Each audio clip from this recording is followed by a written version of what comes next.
in this emerging sector.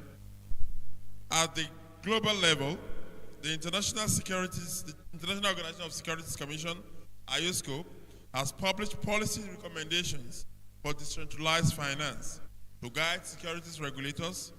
Meanwhile, the World Bank, International Monetary Fund, and the Bank for International Settlements are all keenly focused not only on developing policies and regulations for tokenization and digital assets, but also on exploring product development for their own initiatives, such as central bank digital currencies, financial infrastructure, and other innovative products.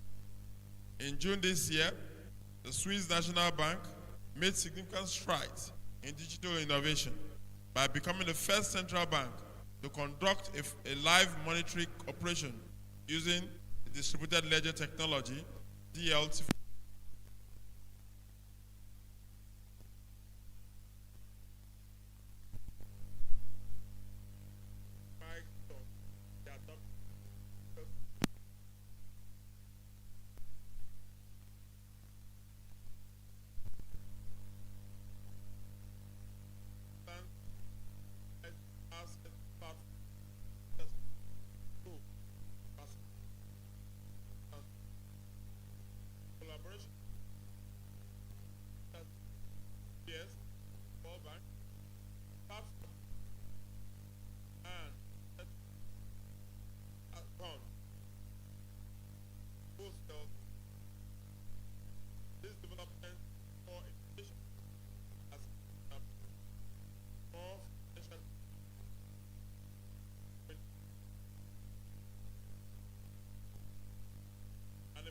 Benefit of the current development in digital asset tokenization is the lower barrier to entry for both retail and institutional investors.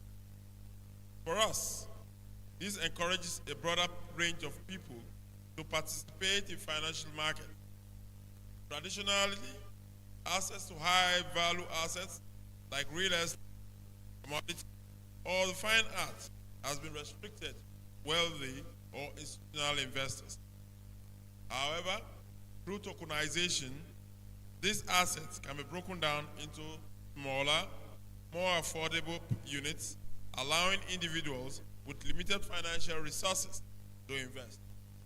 You will recall that the recent interest around non-fungible tokens, the NFTs, and how platforms made it easier for anyone, regardless of financial standing, to invest in artistic assets and build diverse portfolios.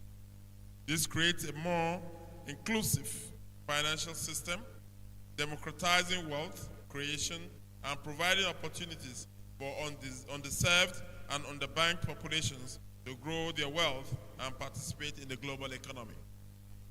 Tokenization can enhance cash flow management by streamlining settlement processes and reducing the time and costs associated with financial transactions.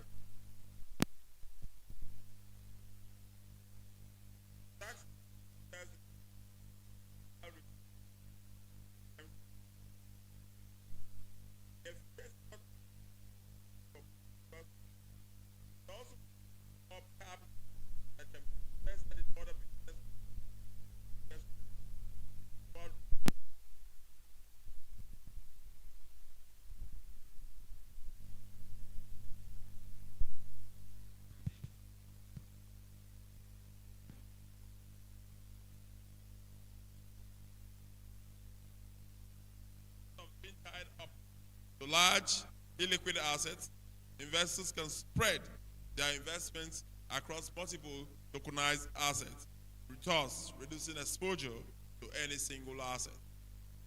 For issuers, which could include companies or even governments, digital asset tokenization opens up new avenues for raising capital.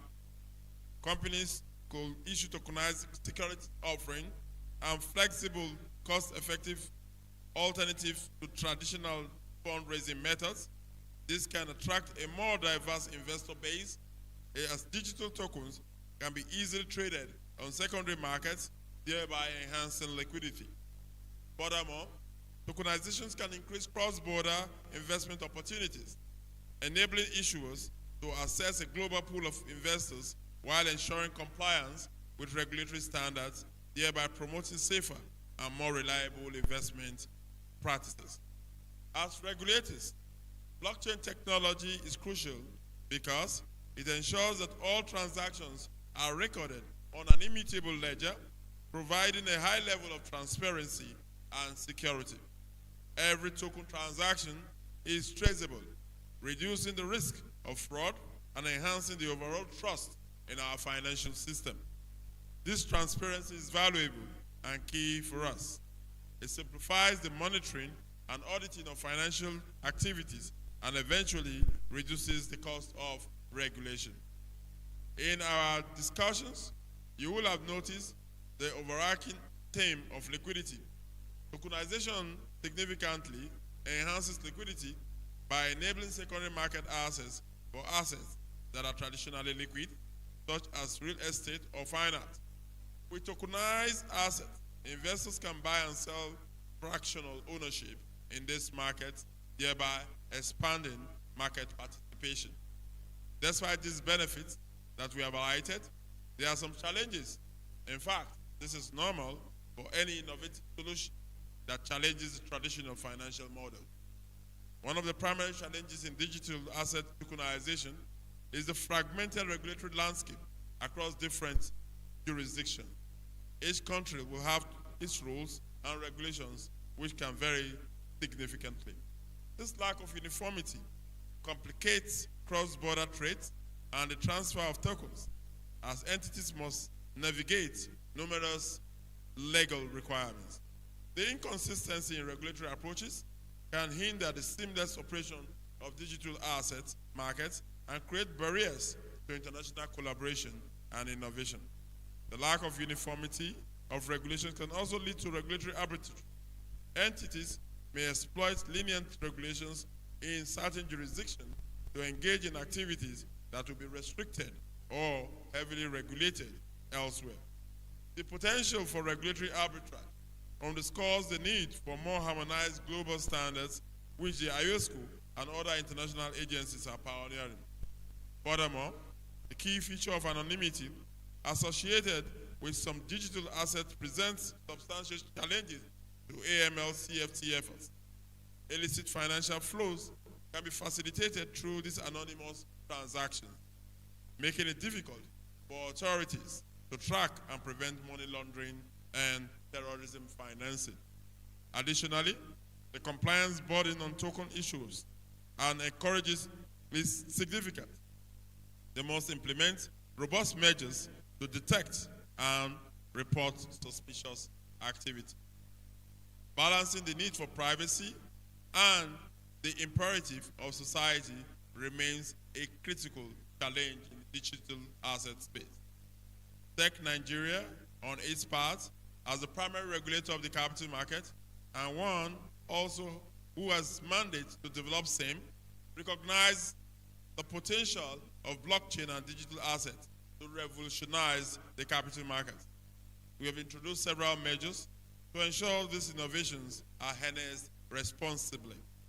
The Accelerated Regulatory Incubation Program and the Regulatory Incubation Program, which is called the ARIP and the RI programs, were designed to onboard firms operating in the digital asset space and provide a controlled environment to test new models, products, and services. These programs foster innovation while ensuring that robust consumer safeguards are in place. The recent approval in principle granted to 2 digital asset exchanges participating in the RI program and 6 others in the RI program is a testament to our commitment to enabling innovation. Our regulatory stance is clear. Digital assets, such as cryptocurrencies and other tokenized assets, are classified as securities unless proven otherwise. We have established a registration framework that requires issuers and sponsors to prove that their assets do not qualify as securities.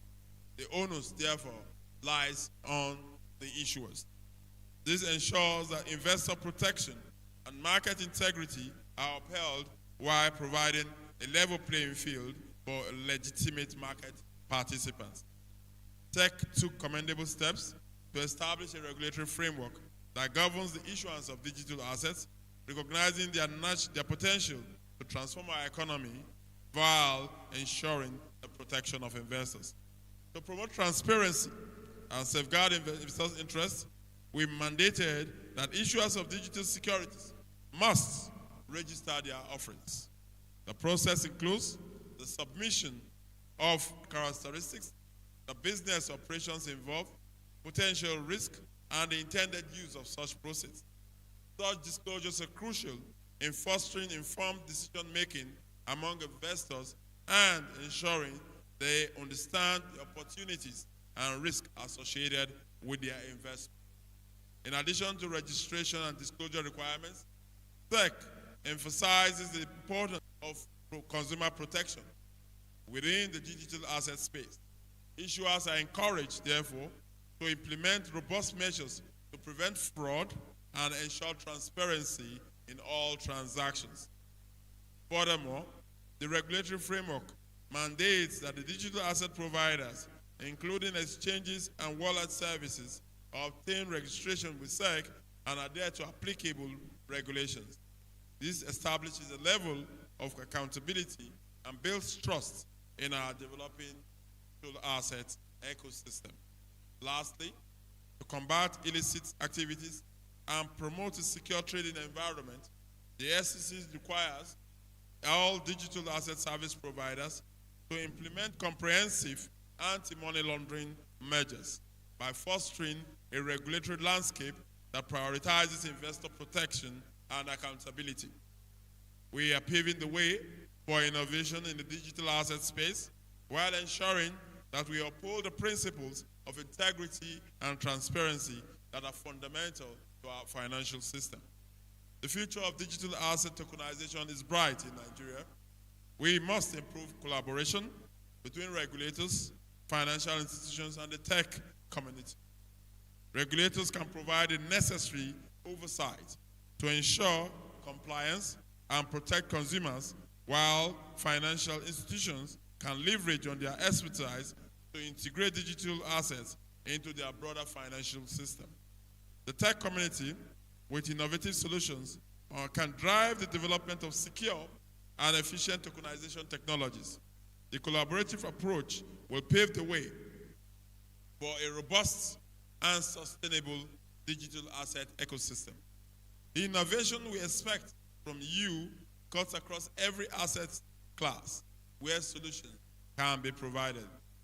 There are opportunities in real estate, hard and soft commodities, traditional financial assets, arts, and many more. There are solutions to many problems in developing countries such as Nigeria, and I encourage you to think of how you can achieve this. SEC has positioned Nigeria as a regional leader in digital asset regulation and innovation by developing forward-thinking regulatory frameworks and fostering a supportive environment for digital asset businesses.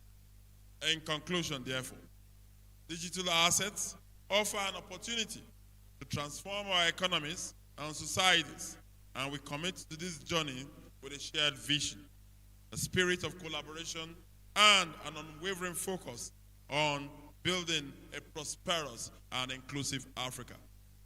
To you all that are here this morning, I want to thank you for coming. I want to thank you for betting a new revolution, a new dawn in our economy, and indeed the capital market. And as the SEC, we promise to do our best in collaboration, in regulation, and upholding integrity and transparency in the Nigerian capital market and indeed the Nigerian economic space. Thank you very much for an opportunity like this, and wish you all very well.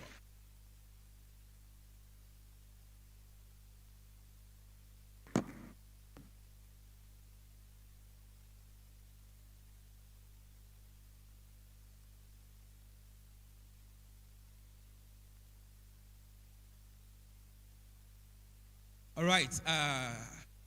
It is an honor to have your fathers in your midst. So since I have this opportunity, let us call my bosses, Mr. Chimezie, Dr. Kaka. You're enjoying a good time with your grandson.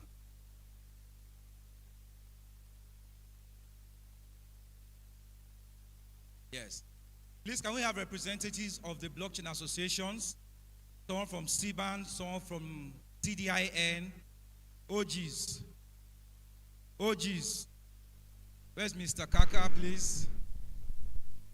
Yes, Mr. Chuta is here. Please come. Thank you, sirs.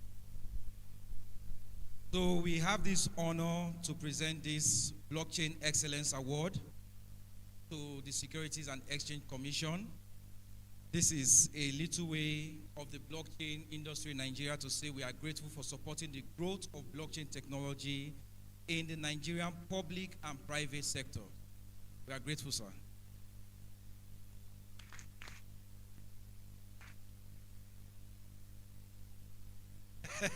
So Mr. Chuta is here. He will push a token, maybe it's hamster.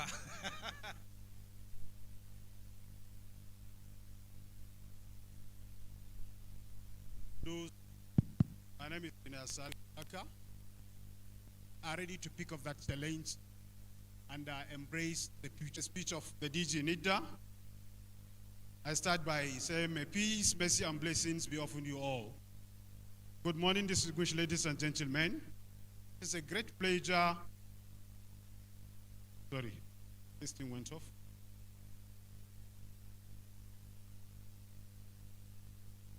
So I should have it in my.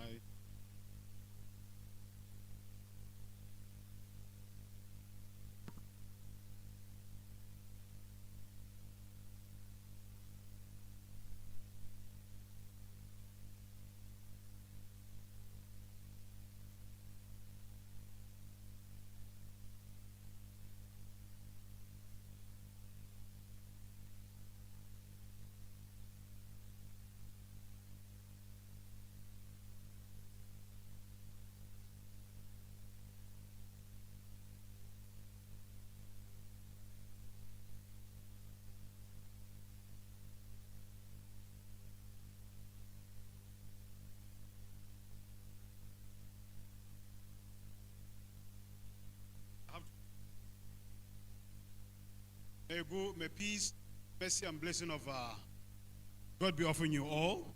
Good morning, distinguished ladies and gentlemen. It's a great pleasure and a deep sense of fulfillment to address you today at this important event with the themes of Real World Asset Tokenization. As the Director General of our National Information Technology Development Agency, it always gives me joy when I see industry players, government officials, and experts come together to deliberate on technology and how its transformative power can be leveraged for betterment of the society. This gathering is another opportunity to drop minds and come up with far-reaching decisions and recommendations to further explore the potentials of blockchain technology and other emerging technologies to better our economy. Tokenization of assets as a concept is one area where the impact of blockchain technology is visible. Asset tokenization is the process of converting traditional physical or digital asset into digital tokens, which are recorded on a blockchain or a distributed ledger. In Web3 applications, these tokens live on private blockchains, ensuring they can be securely utilized within specific protocols. This advancement is not just technical. It represents a revolution in how assets are managed, exchanged, and secured. When assets are tokenized, a blockchain token or security token is issued as a digital and legal representation of the real asset. This allows assets to be sold, held, and traded in digital format, thereby enhancing in liquidity and accessibility. Like every other digitization process, tokenization has its own process and steps necessary to be taken to achieve a successful digitization and generate a secure security token. The first step is to determine the specific property or properties to be tokenized and consider jurisdiction, types of shares, and the relevant regulations and legal structure. The next step is to set up a token custody solution with a custody provider and choose the right blockchain network and protocols for token creation.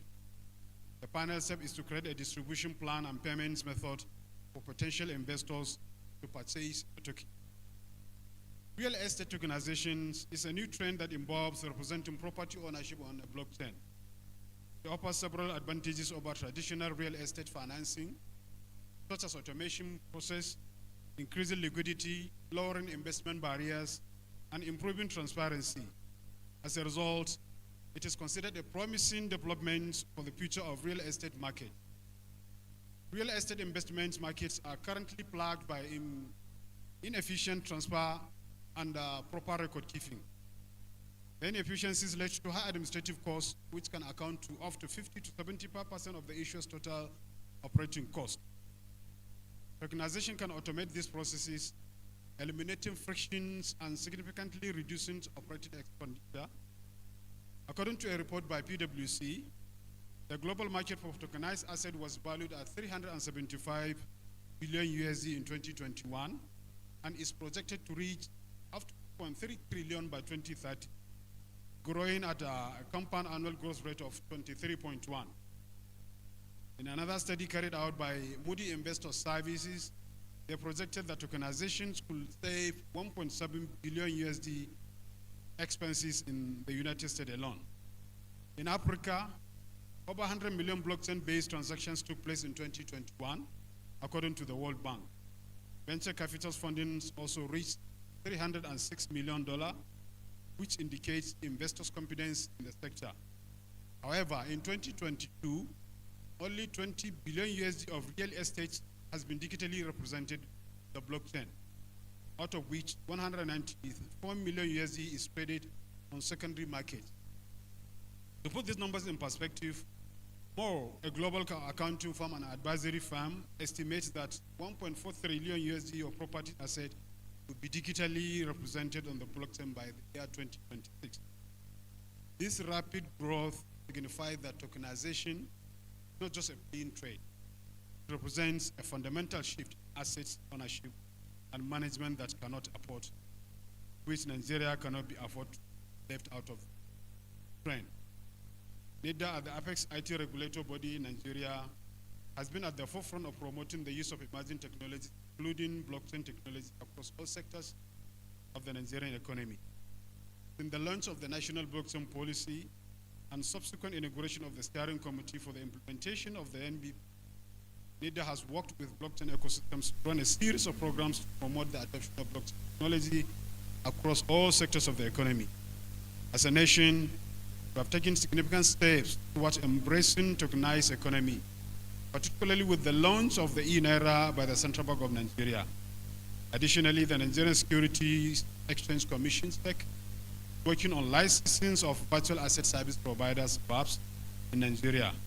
It will be a plus to the Nigerian economy if the volume of Nigerian cryptocurrency market, which is projected to reach 0.5 million USD by 2028, is secured through tokenization using the right license.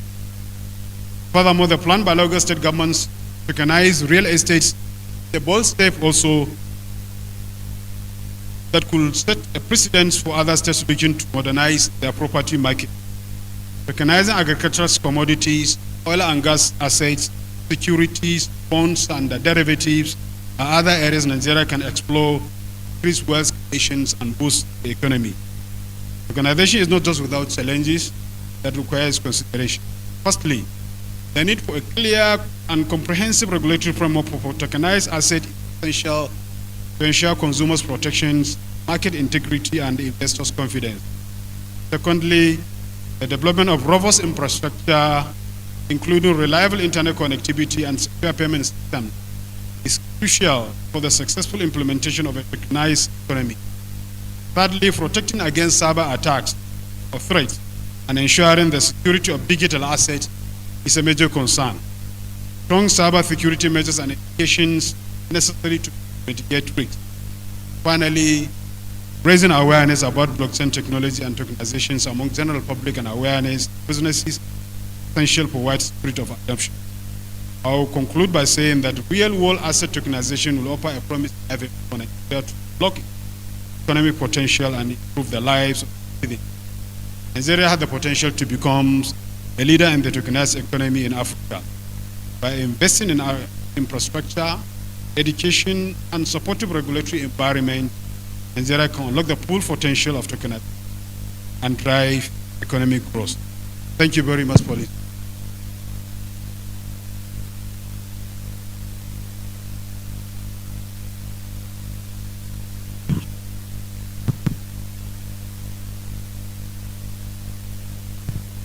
Please, a round of applause for DG.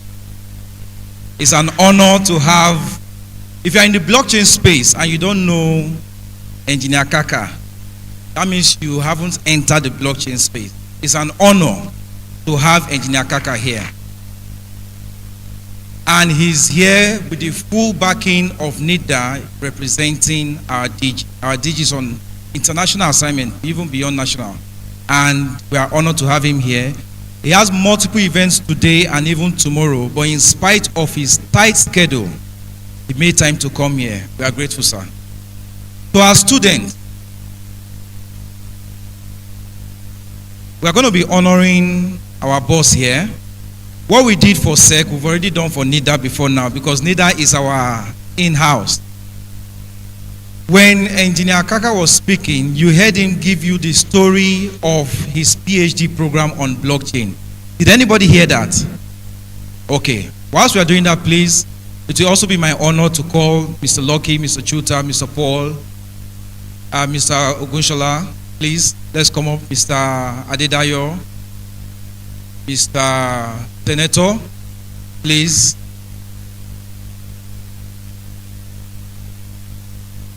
Mr. Senator's name is actually Senator, in case you don't know. So for our students that just have started this blockchain program, please, let's come to.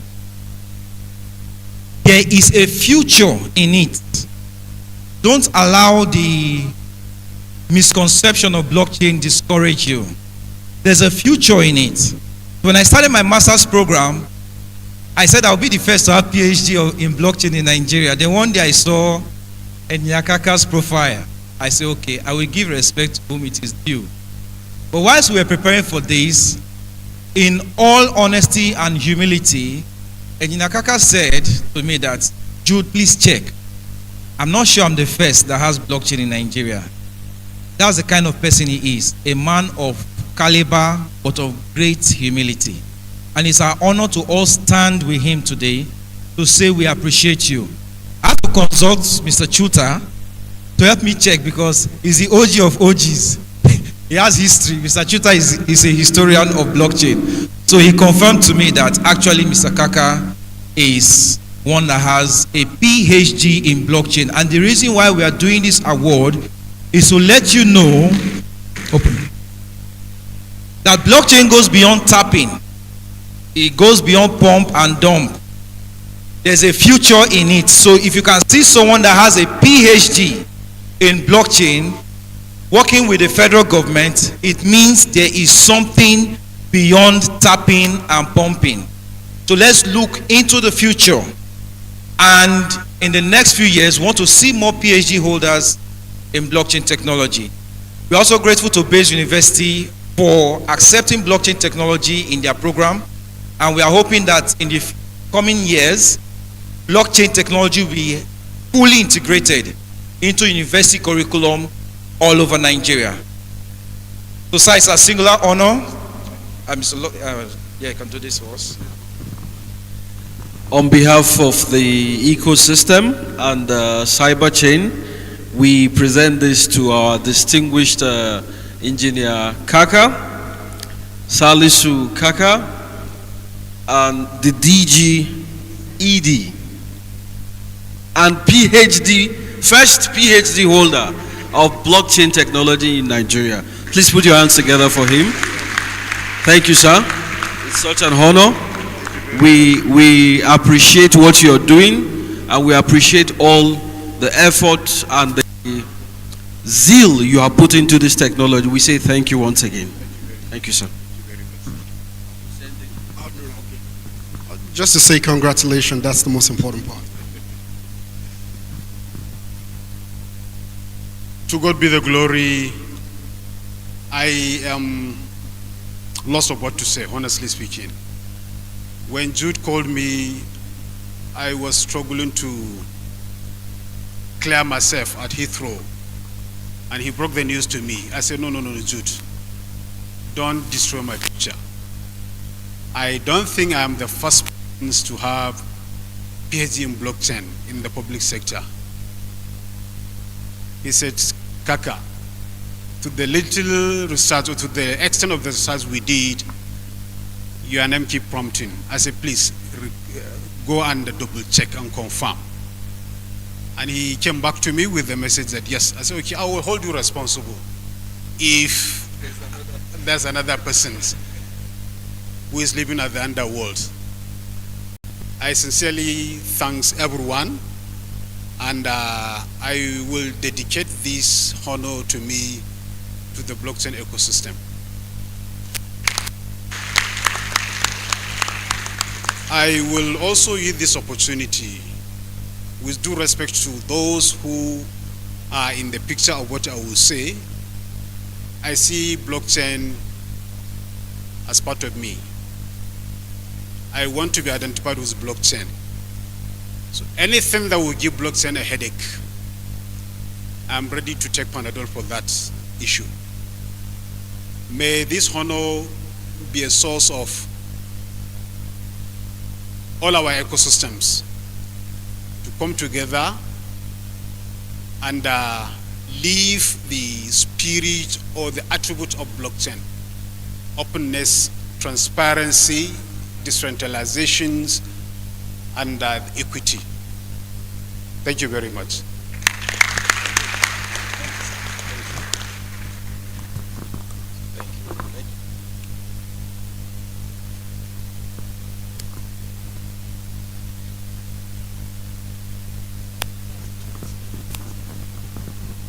Thank you so much, Engineer Kaka, for that wonderful speech.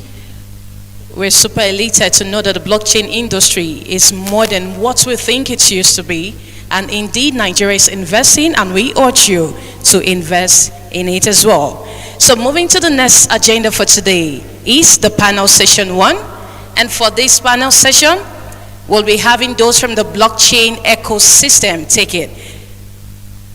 Our panelists are Soju Kaka, the chairman CBAN, Caretaker Committee, Inspector Kunle Taiwo, the chairman CDIN, Lucky Uwakwe, the chairman of Beacon, and Faith C. Okafoba, apologies for that name, apologies for that, the founder, Sodatics by Sonergy Data Technologies, and the co-founder, BNUG and Bean. The moderator for this session will be Rume Ofi, the founder, Crypto Preacher Academy, and they will be taking us on the topic, blockchain industry and the Nigerian economy. Please make welcome our panelists and our moderator. You can do better. You can actually do better. It's not easy to be sharing from the vault of experience.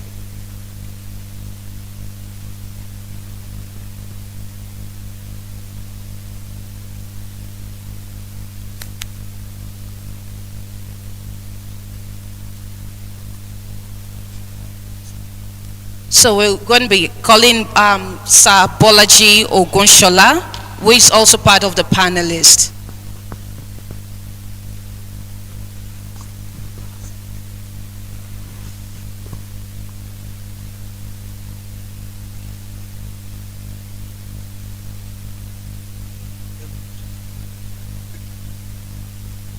Hello, too.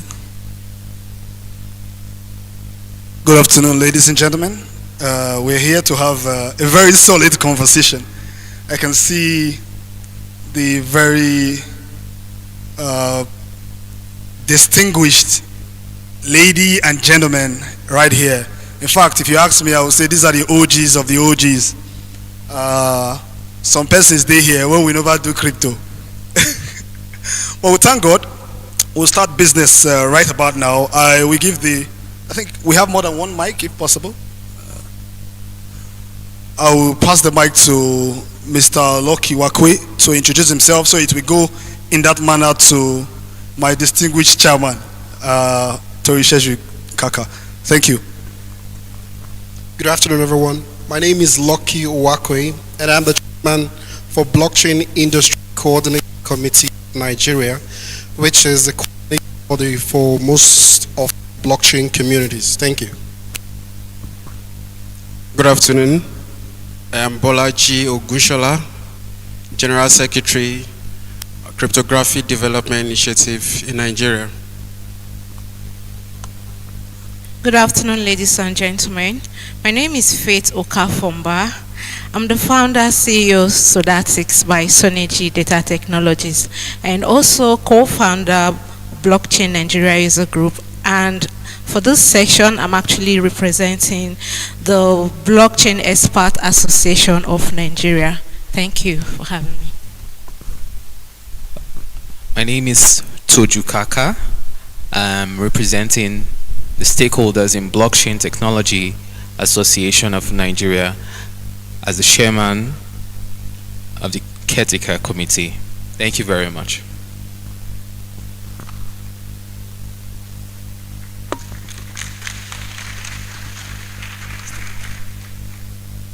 Thank you very much. Ladies and gentlemen, we're going to start the section right now. And it's my pleasure to start with the lady right here with the topic that we have about now. So I'm going to talk to you first and foremost, madam. What do you think about tokenized economy as a pathway towards inclusion or probably adoption? A tokenized economy. We've seen a whole lot. I know that a couple of us here must have been thinking that the industry is all about tap, tap, tap.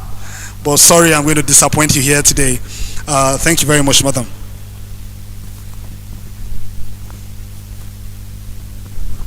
Thank you. Well, to answer your question directly, I want to say that speaking about financial inclusion, really we cannot overemphasize the fact that blockchain technology or a tokenized economy would be able to revolutionize financial inclusion in Nigeria.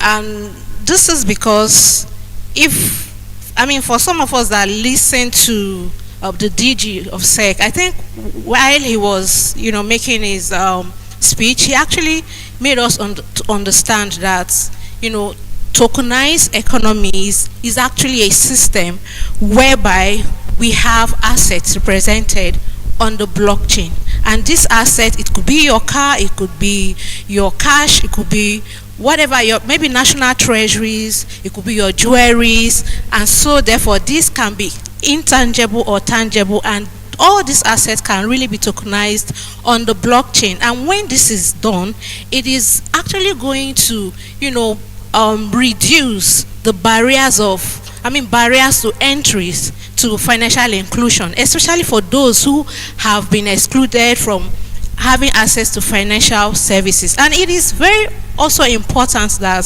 this concept really can be applied in all sectors, be it the financial sector, be it health sector, be it oil and gas, be it the data ecosystem and all of that.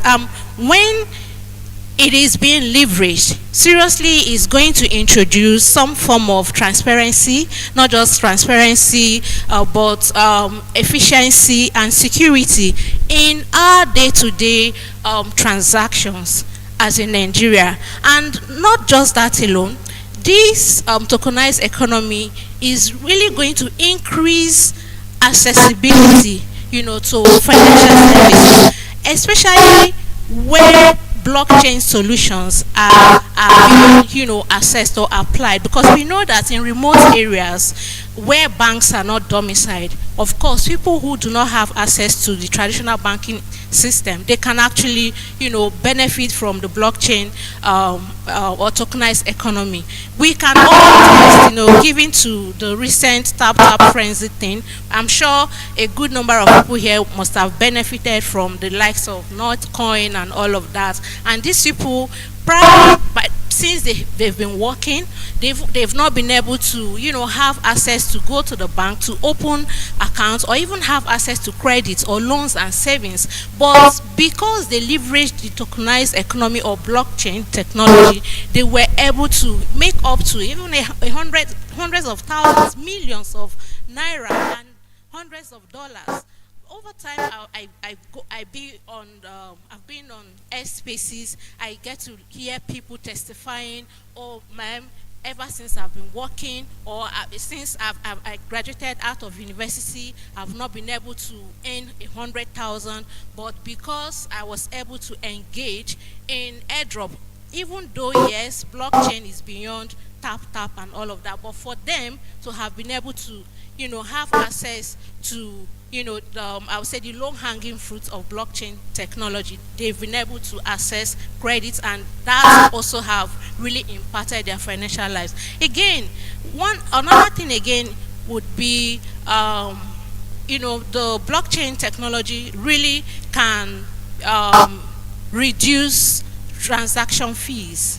Yeah, because say for example, you're engaging in cross-border payments, and the time it takes for money to leave one location to, across board, it takes a lot of time, and sometimes you need some kind of intermediaries, especially bank settlements and all of that, and you know how heavy these charges are. But if you leverage, or if Nigerians or the country leverage in a tokenized economy, of course, anybody can have a seamless transactions, incurring low fees, and by so doing, it's going to create a lot of opportunities for them to really have access to this financial inclusion in Nigeria. Thank you very much.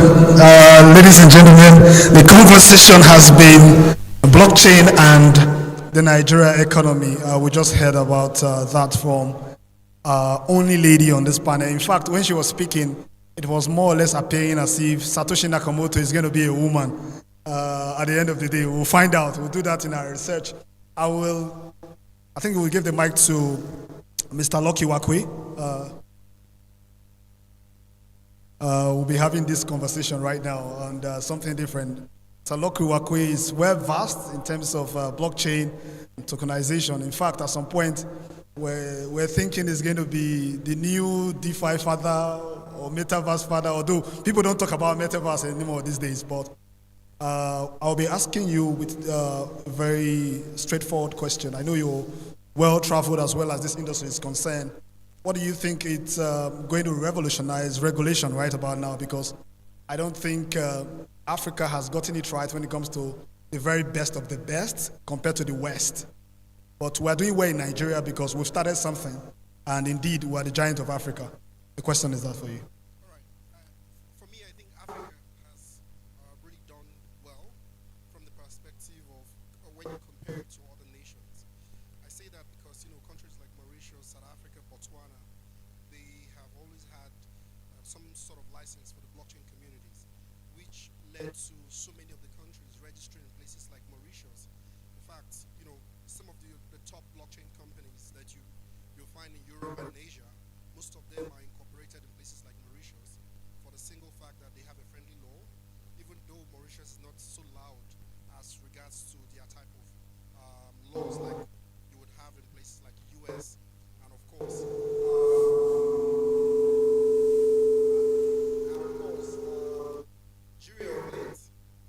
getting into the bandwagon of regulation means one thing: direct investment.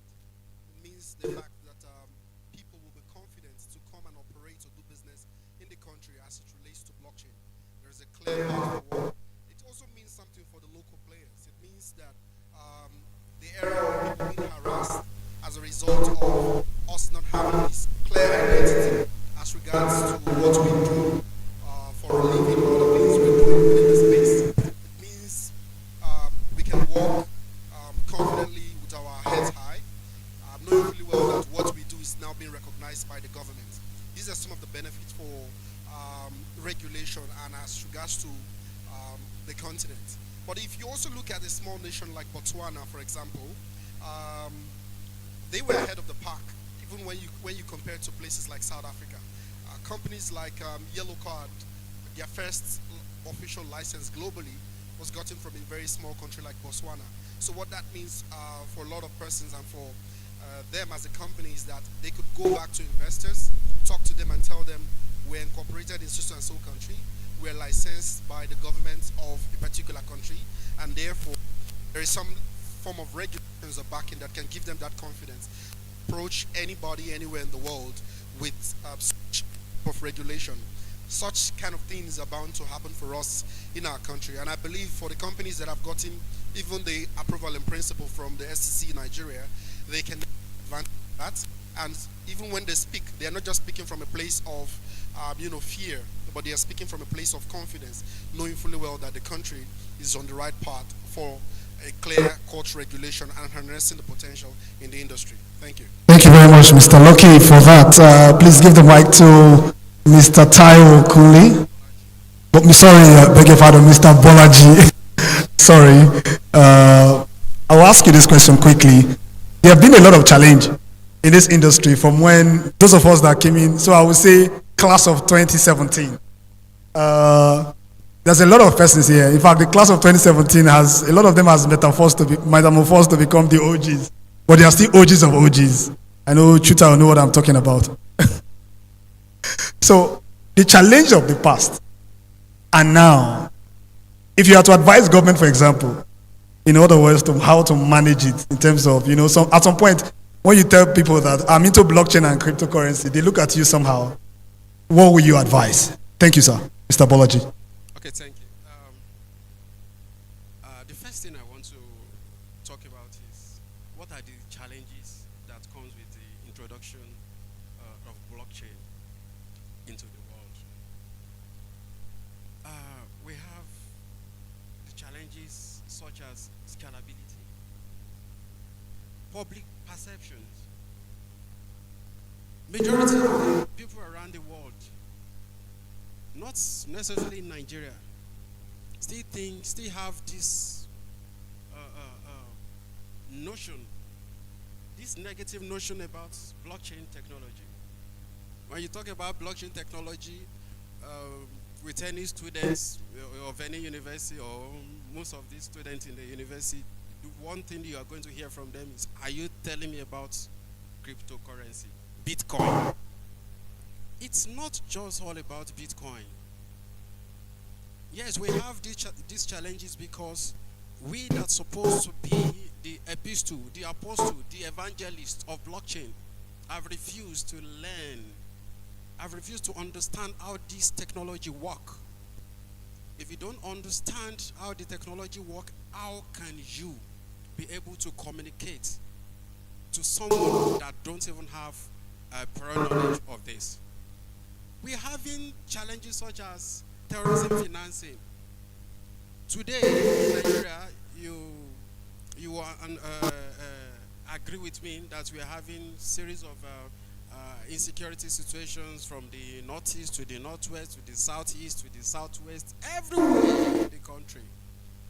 And the one that is prominent is this terrorism. They don't act if there are no finances. They act because they have been getting finances from other foreign sponsors, the local sponsors, political godfathers, and the rest. And the thing is, we must brace up. Some of us have been passive to blockchain. We have to be active. If you are not active, you don't understand the challenges in blockchain, you don't know how to solve it. Because we don't understand the challenges thereof, we don't even understand where to come out to solve the challenges that has been in existence for now, before now. So it is just expedient for us to know in this house that education, skill acquisition are lacking in exactitude as regards blockchain. It's a major challenge. And if I have to advise the government on what they need to do, what happened to the embracing blockchain forensics in investigating terrorism financing? we have been talking about blockchain policy. Yes, one blockchain policy has been passed since 2 years ago, and most of us don't even have it. Most of us don't have it. I think government should start thinking inward to inculcate or include blockchain into the curriculum of university students. Some of us did introduction to English, introduction to library, and GNS. You did that. That can actually form part of the GNS into the university curriculum, and even from the secondary school curriculum, we can have blockchain technology, introduction to blockchain technology, so that you'll be able to understand that it's not just Bitcoin. There are so many other use cases that you can refer to when you mention blockchain technology. So I think federal government has been doing well in establishing the caretaker committee on the review of blockchain policy, and that's a plus to us. It's a plus to us. Thank you very much, Mr. Bolaji. That's a 5-1. Please, I need the mic to Mr. Toju Kaka. So let me call it well, Mr. Torisheju Kaka. He's the chairman of the caretaker committee of the Stakeholders in Blockchain Technology Association of Nigeria. As the chairman, sir, you are in charge of a lot of disciples and people, if you ask me. I'd like you to give us an insight about community and adoption from a CBAM perspective, because there are a lot of people that don't know about this thing that we are doing in this industry. So as a community, what do you think is best to be done to educate people about blockchain, cryptocurrency, and all of these? We've been using a lot of jargons here: tokenization, blockchain, cryptocurrency. I don't think we've talked about P2P, but maybe as time goes on. Thank you very much. Yeah, thank you very much for that question, Mr. Ufirume. That's a very apt question, actually. I know you didn't see that coming. Because if you know my background, I'm the community guy. I started from Steemit, blockchain platform where people could blog and make money. The combination of the ability to earn money while you are learning is powerful. There is no single strategy that we can use to educate people. But if you can incentivize that learning, people will learn. You see, that's why people are tapping as if their life depends on it, because they want to make money. What if we have courses? There were programs like that. I don't see them anymore. Courses where once you complete a particular model, you are rewarded with a token. There was Coinbase Earn, but it wasn't open to Nigerians. I don't know why. We can create such programs.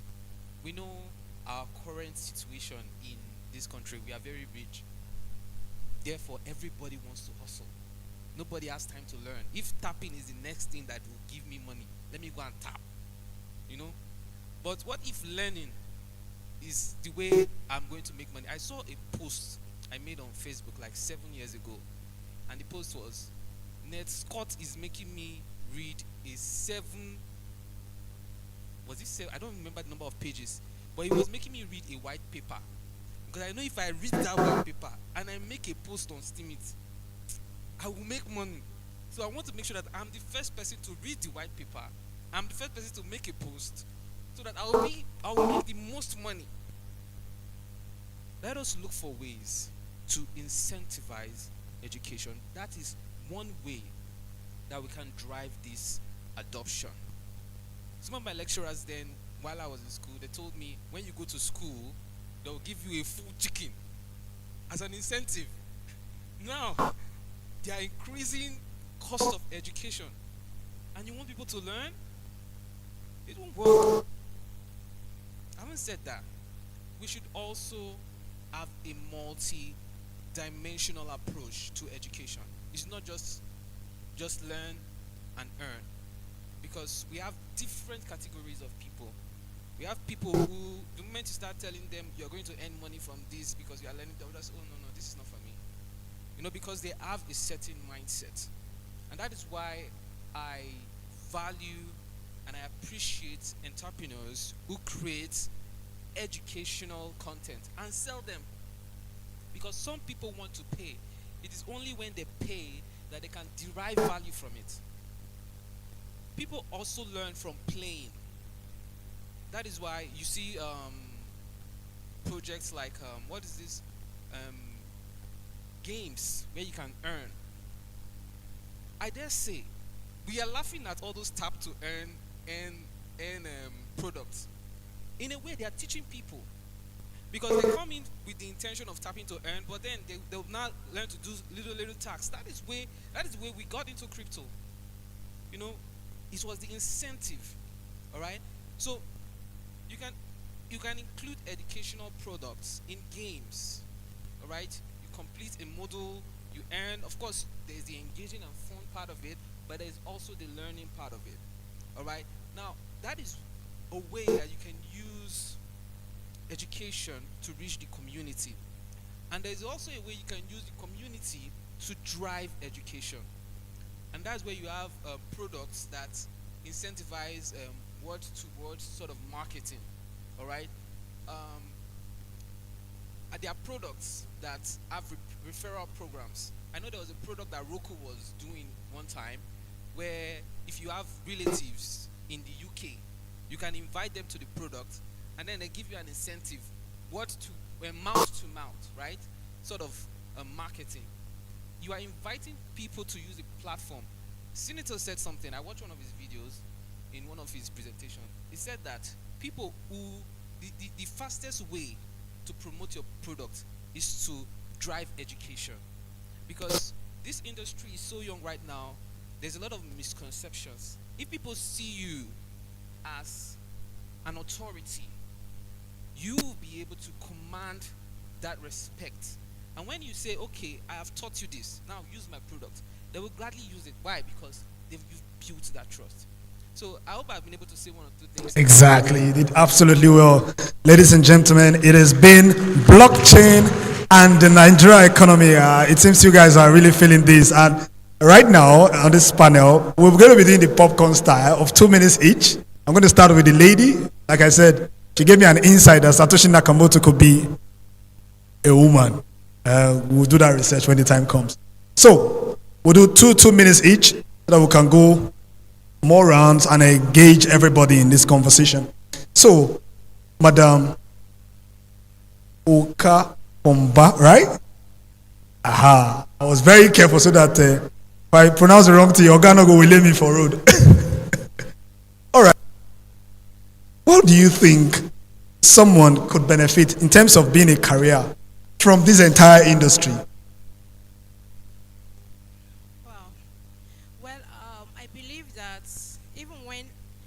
Such a conference like this is being organized, you have a lot of people coming here to see, different avenues, or maybe to network and see how they can, get some career opportunities. And sincerely, this technology actually offers a wide range of career opportunities out there. As a person, you can actually become a blockchain developer, you can become a smart contract auditor, you can become a UI UX designer, you can even become a community manager, right? So when you engage in all this, but first you need to build skills, right? For example, I'm a chartered surveyor by profession and I'm practicing, but I am here speaking blockchain technology. Perhaps there are no jobs again or no lands, in the bushes to survey. But because blockchain technology offers new opportunities as to my career or people's career development, of course I have to, leverage it, and that is what I am doing here. And you do not need to be even a technical person for you to, gain career opportunities. You can be a content creator, you can be a copywriter, you can be a graphic designer, there are whole lots of, non-technical career skills that you can actually leverage. You can become a podcaster. You can become a media personnel, and you speak about blockchain and how it can really uplift people from whatever position they are now into a higher position. My colleague here was actually talking about, incentivizing people through learning.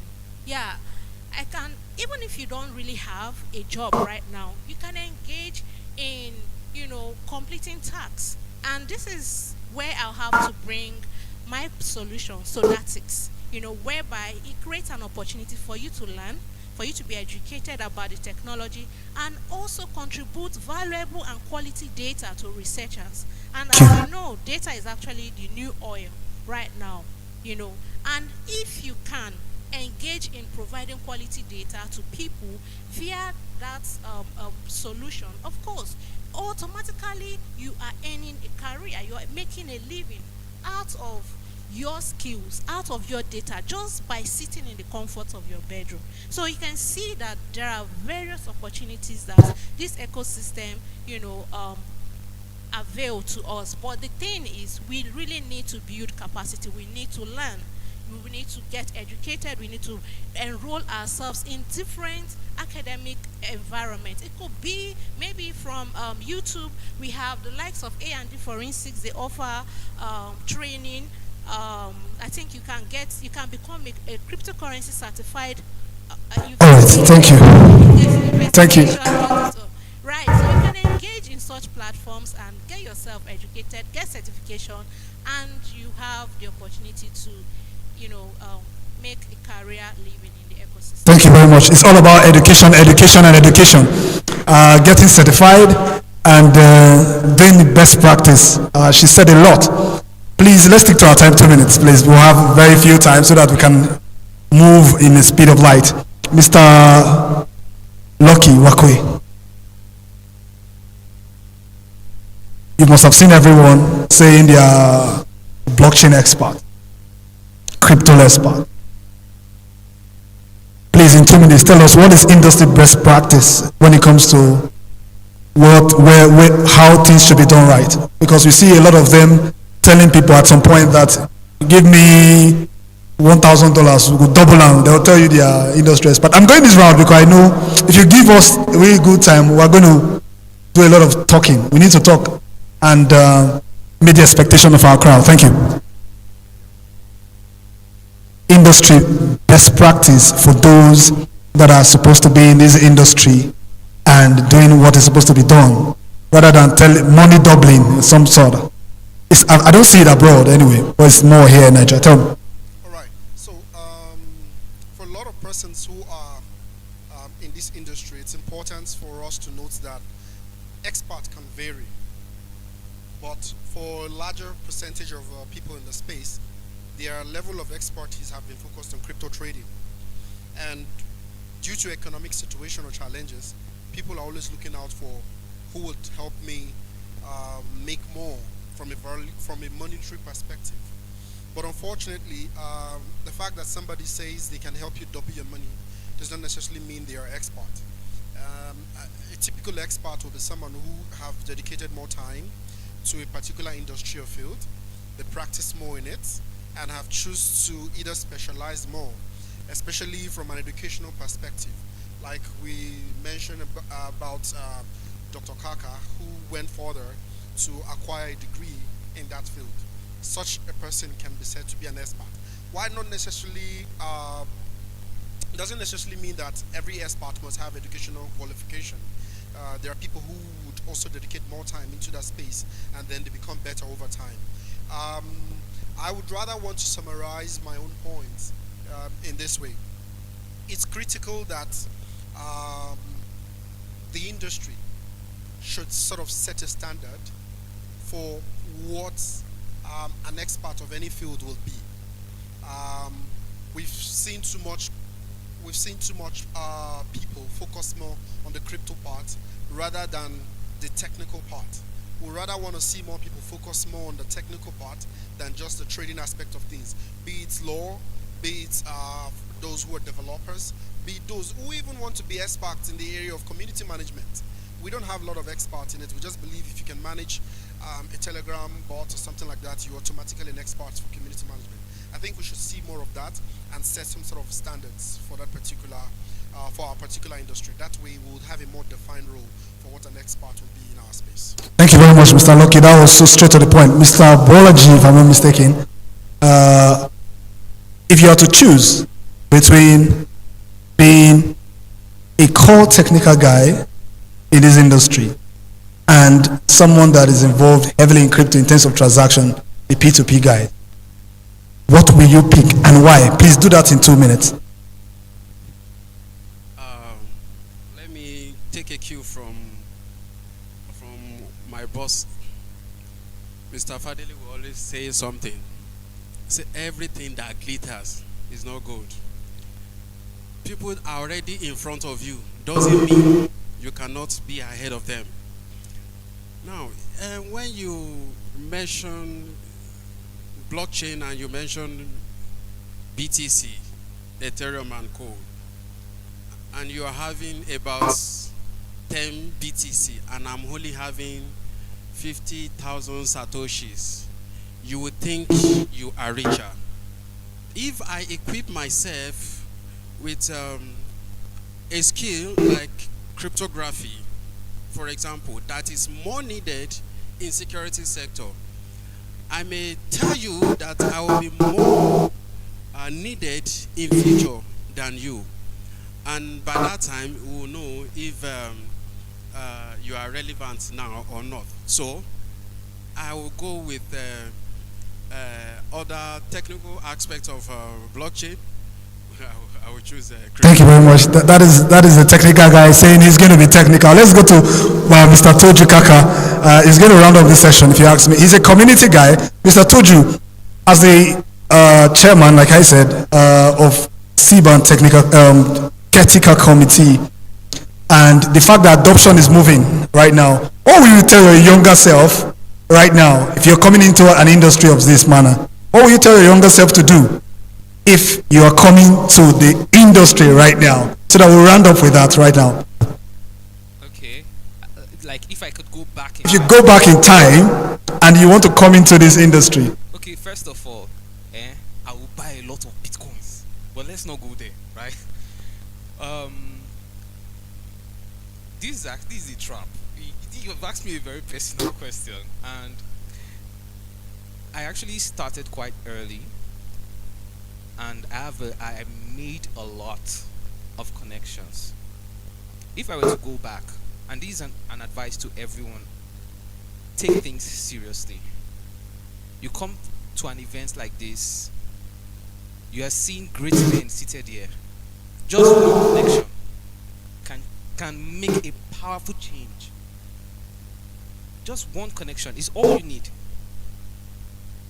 Work on building yourself. You see these things called soft skills. They are very important. They will take you places. Be a good person. Be nice. Treat people well. Don't look down on anybody because you don't know who is who. You see somebody wearing flip-flops. If he shows you his Ethereum wallet, you have powerful men seated here. Try as much as possible, especially when you come to meetings like this, to make connections. Reach out to Mr. Jude. Shake his hand. Say, thank you for this event you've organized. Build a connection. Collect his phone number. You don't know where you're going to meet him. He may be the one sitting in an interview you will be applying for tomorrow. People are very important. That is the most important thing. And if that is the only thing you take away from this conference, people are important. Present yourself as someone who is a serious person. That is, don't trivialize events. Don't trivialize things. Always bring your best foot forward and treat people well. Thank you. Madam Faith Ubankafo, final thought in 30 seconds. Final thought. Well, as an individual, just try to learn how you can lend your skills to organizations, to people, volunteer your services. Through that way, you may actually get that job that you are looking for. Thank you. Final thoughts, Mr. Bolaji? Yourself. Go ahead. Final thoughts on this. Okay, I would say education is the key. If you are well knowledgeable about what you are doing, you are going to do better. And that is just a key point. Thank you. Mr. Loki, final thoughts. Yeah, my final thought is be part of a community. Do not walk in isolation. It's necessary because at the end of the day, the information amongst the community might push you to the next level. Thank you. Thank you very, very much. Ladies and gentlemen, is blockchain and the Nigeria economy. Those are my guests, Mr. Loki Wakwe, Mr. Bolaji, Faith, and our Oga, Torisheju Kaka. Please take a bow and we'll head to our seat. Thank you very much.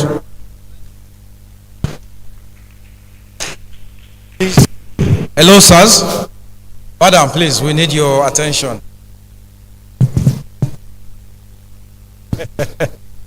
Thank you very much. We are grateful. Please, ladies and gentlemen, we celebrate Mrs. Faith Okafomba. Many of you don't know her. She's a blockchain powerhouse. One of our projects, Sodatics by Sonergy, is what we use. Mr. Kingsley is going to come up and speak briefly about our annual blockchain review. And we use there to get some data. Because we've seen that in our industry, if you go to Google, you will not get anything relevant. If you're even going to get information from Google, it's third-party information. But we have direct data on the blockchain in Sodatics. Another beautiful thing about Sodatics, if you are doing research, because we have lots of students here, as you carry out research on Sodatics, Sodatics will be paying you. She will come up and tell you about it. So please, I will call on Dr. Tale Davidson to join us here, please. We want to appreciate the blockchain industry in Nigeria, CBAN, CDIN, Beacon, and BEAN, BEAN. So please join us. Barrister Ifoma Ben, please join us. Mr. Enoch, please join us. We will like the honor of Dr. Kaka, Engineer Kaka, since you are still here, please. Let's enjoy you because it's not every day. Please, a round of applause for Dr. Engineer Kaka and also Mr. Chimeze. Please join us. What's Mr. Kaka? So we have double Kakas here. We are honored. What he was saying about relationship, please do not play with it. If you go to NIDA office, sir, please come. I can assure you, you cannot cross NIDA gates. But we have Engineer Kaka here with us today. It's an honor. Please, just bring all of them.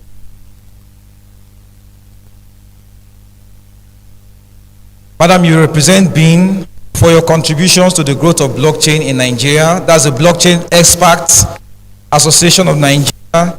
This is the Blockchain Industry Coordinating Committee of Nigeria. Tachimeze, please, we called you to join us. For your contributions to the growth of blockchain in Nigeria, and here is our chairman representing us. We appreciate Mr. Loki because he came all the way from Singapore for this event. He had to leave everything he was doing. This appreciation also goes to the stakeholders in Blockchain Association of Nigeria, CBAN, and our chairman will represent us with that. And this goes to the Cryptography Development Initiative of Nigeria, one of the oldest associations in Nigeria.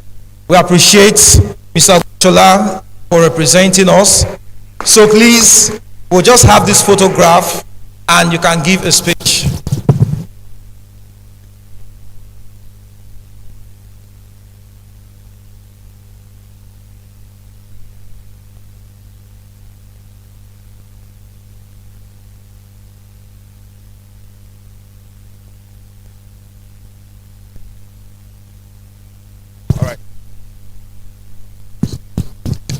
On behalf of the stakeholders in Blockchain Technology Association of Nigeria, CBAN, I want to say a very big thank you to Mr. Jude. Let's put our hands together for him. Thank you so much. Thank you to Dr. Kaka for honoring this event. Thank you, every one of you here. Thank you for this honor. It is a privilege to be standing here representing CBAN. And on behalf of the community, I want to say again, thank you. Thank you very much. It's truly an honor to be standing here today and be receiving an award on behalf of the Blockchain Expert Association of Nigeria. I want to say a very big thank you to the organizer and to Engineer Jude Ozenigbe in person and the Cyberchain community for giving us this recognition. I can tell you that this is not just to me alone. I am dedicating this award to God and also to the BIN and BNUG and even to the crypto and blockchain community of Nigeria at large. So thank you so much for this award. Okay, as a representative of the trailblazer in blockchain ecosystem in Nigeria, I want to appreciate Cyberchain, NISDA, ICP Hub Sahara, and every other one that have made this event a successful one. Thank you, and thank you. Right. Thank you to everyone that is present here, especially all of us in the audience, and to the blockchain communities that have made it possible for us to grow the industry together. This will be for you all. And of course, to the wonderful blocks and executive members of the Blockchain Industry Coordinating Committee. Without you, we won't have Beacon. And I would encourage each and every one of us to make it as a responsibility to be part of any of the blockchain communities, from BNUG to CDIN to CBAN. Try and be part of it. And thanks to Cyberchain for making this possible. You've always continued to project the entire industry as a growing front, and I would always appreciate you guys for that. Thank you.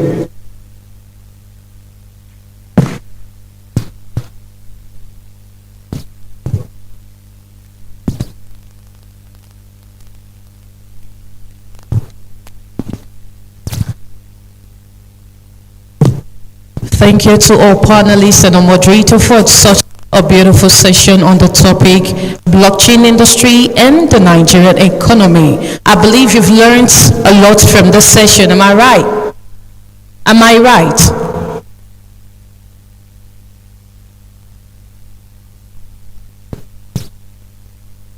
Please, a round of applause to our MC for a fantastic job. Let me borrow her job a bit so that when it's time for salary, I'll collect double. Okay, so this award goes to one of our international ecosystem partners. Please, I'll call on Adam to represent them. Thank you. Madam Sharon, please come.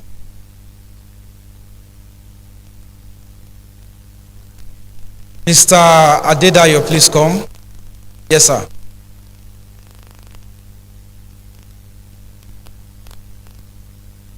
Mr. Tunde of Red Swan, please come up.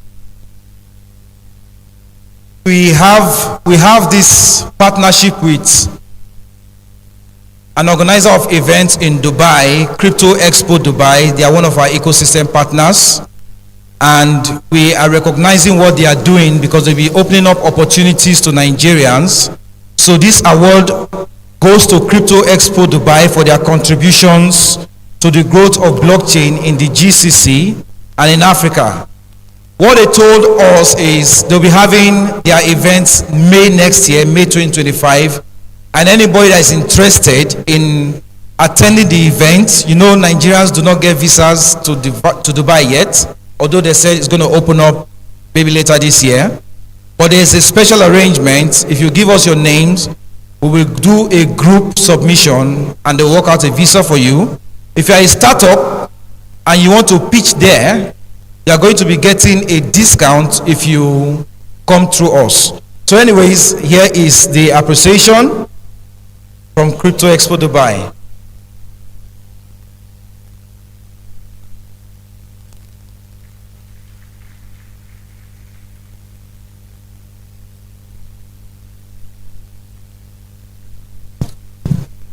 On behalf of Crypto Expo, we want to thank Cyberchain for this wonderful award. If you're interested in attending Crypto Expo Dubai next year, please go to Cyberchain booth and put down your name and for more information. Thank you.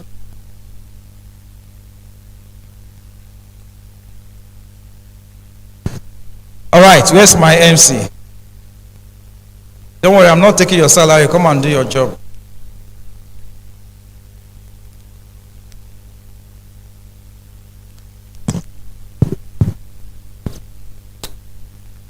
Thank you for honoring us and taking our appreciation award. So next in line is our speaker presentation.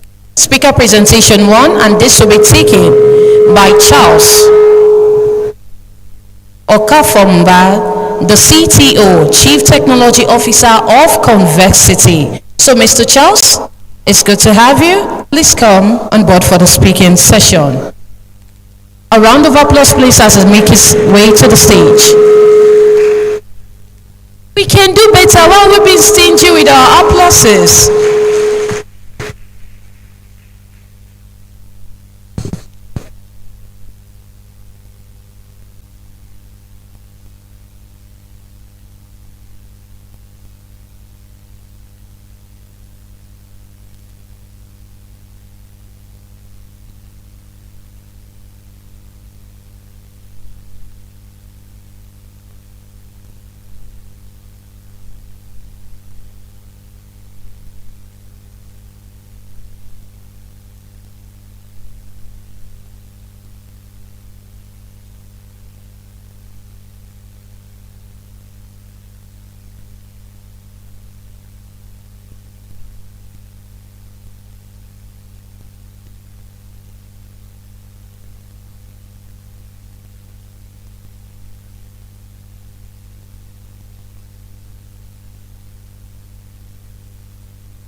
Good afternoon, everybody.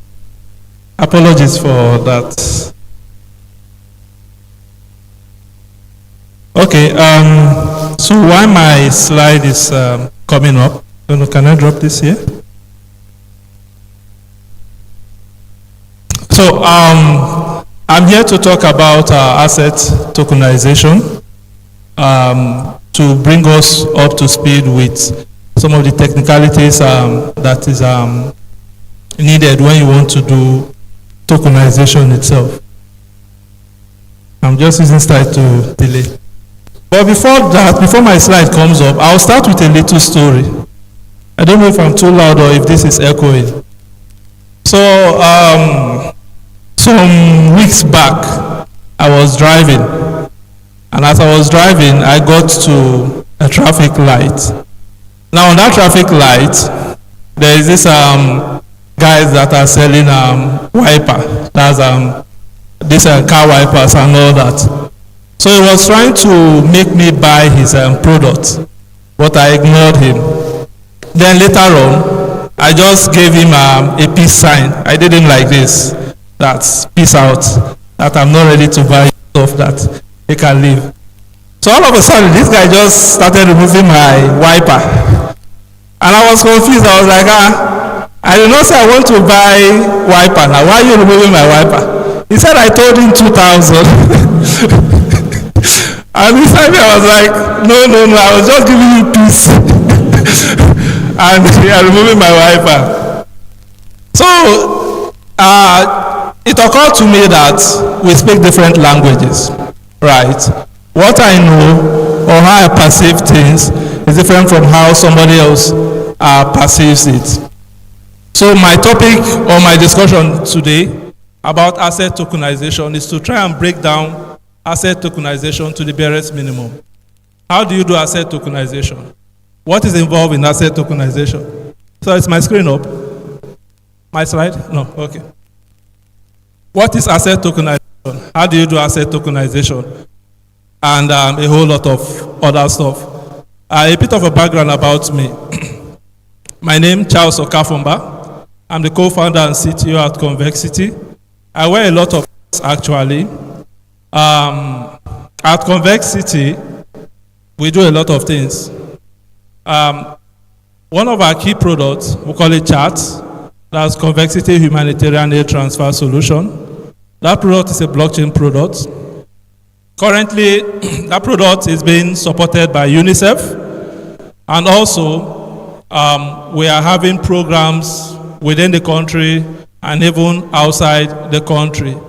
Now, what are we doing with that product? We are helping people or helping NGOs, donors, and anybody that wants to distribute aid to be able to track that aid from the donor down to the beneficiaries, down to the NGOs, down to the vendors or whoever it is.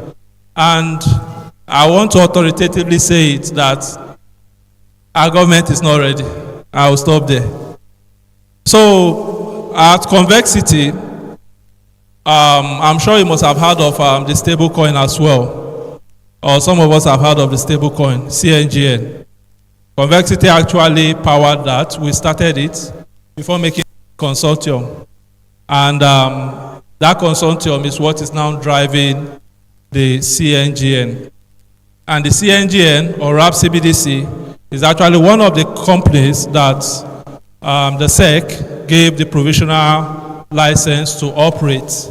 So we'll soon be giving more details about how you can get the CNGN stablecoin and all that. Okay, since the slide is not up, let me just go on.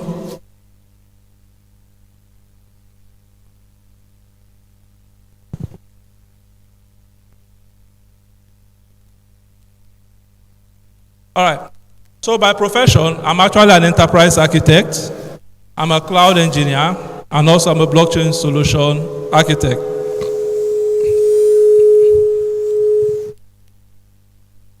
Now let me give a bit of a history about tokenization.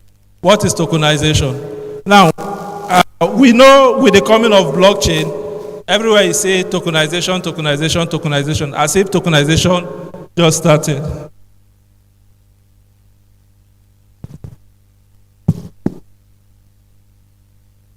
Okay, as if tokenization just started, but no, tokenization did not start with blockchain. Tokenization has actually been in existence for a very long while. Thank you.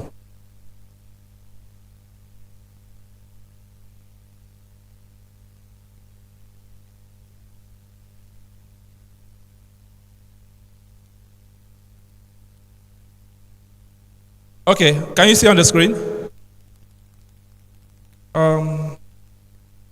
About us, yes. Okay, so let me see how to encourage somebody here, because I know how I started. Mr. Chimeze Chuta will bear me witness as well. My journey into the blockchain space, it was hard, it was tough. That was around 2016. I've actually been a programmer since 2006, 2007, when I started my first tech business. And then when the blockchain came, I had to switch. So currently I'm the co-founder and CTO at Convexity. Like I said, I wear many hats. I'm actually one of the co-founders to African Stablecoin Consortium. I'm one of the directors at CNGN, that's the RAP CBDC, the creators of the stablecoin. Advisor to Sodatic, that just was presented an award. Technical lead at A&D Forensics, Aeropay, Moja Exchange, and a lot. So sometimes I don't even have time for myself.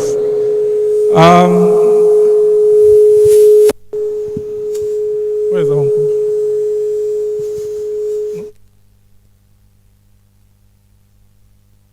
Okay. So Convexity. Convexity will do a lot of things, so I won't bore you with Convexity. Now let's go down to the meat of our conversation. Tokenization, a bit of a history. Now the first tokenized system we saw Okay, I wasn't present then because this was actually in the 11th century. The first tokenization, based on history, was called Jiuzi. I don't know if I pronounced it right, but this is Chinese, right?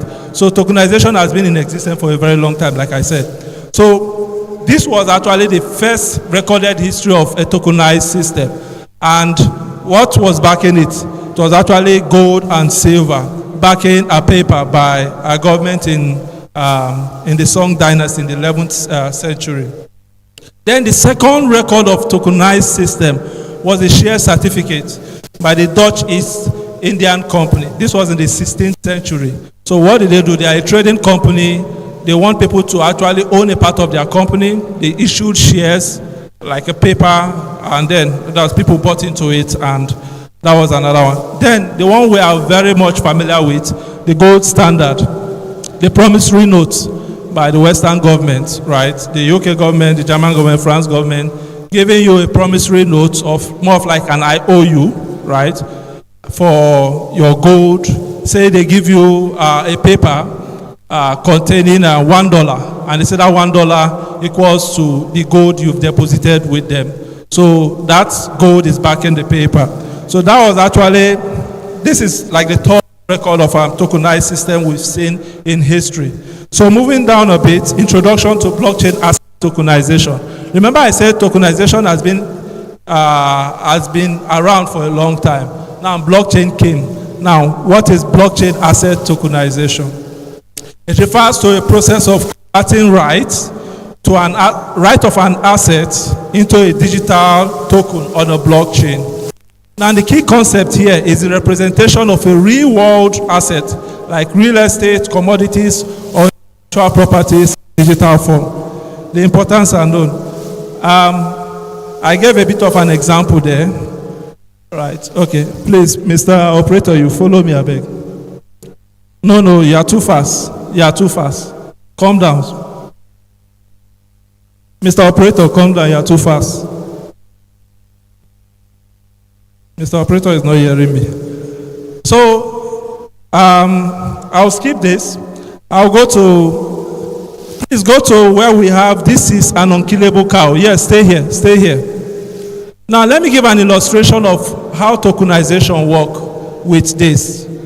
I said this is an unkillable cow, right? A cow you cannot kill.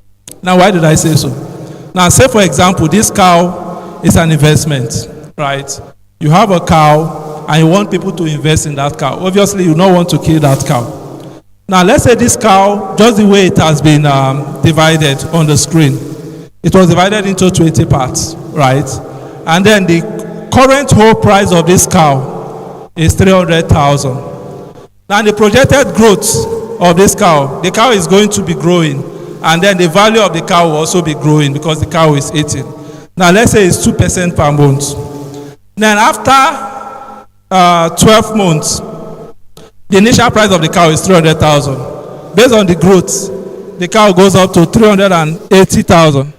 380,000 at the end of 12 months. Thank you. Now fractionalize this cow. We tokenize this cow, right? And the token system we are bringing back, the value of the cow is 300,000. And we divide this cow into 20 parts. And we say people should come and buy, right?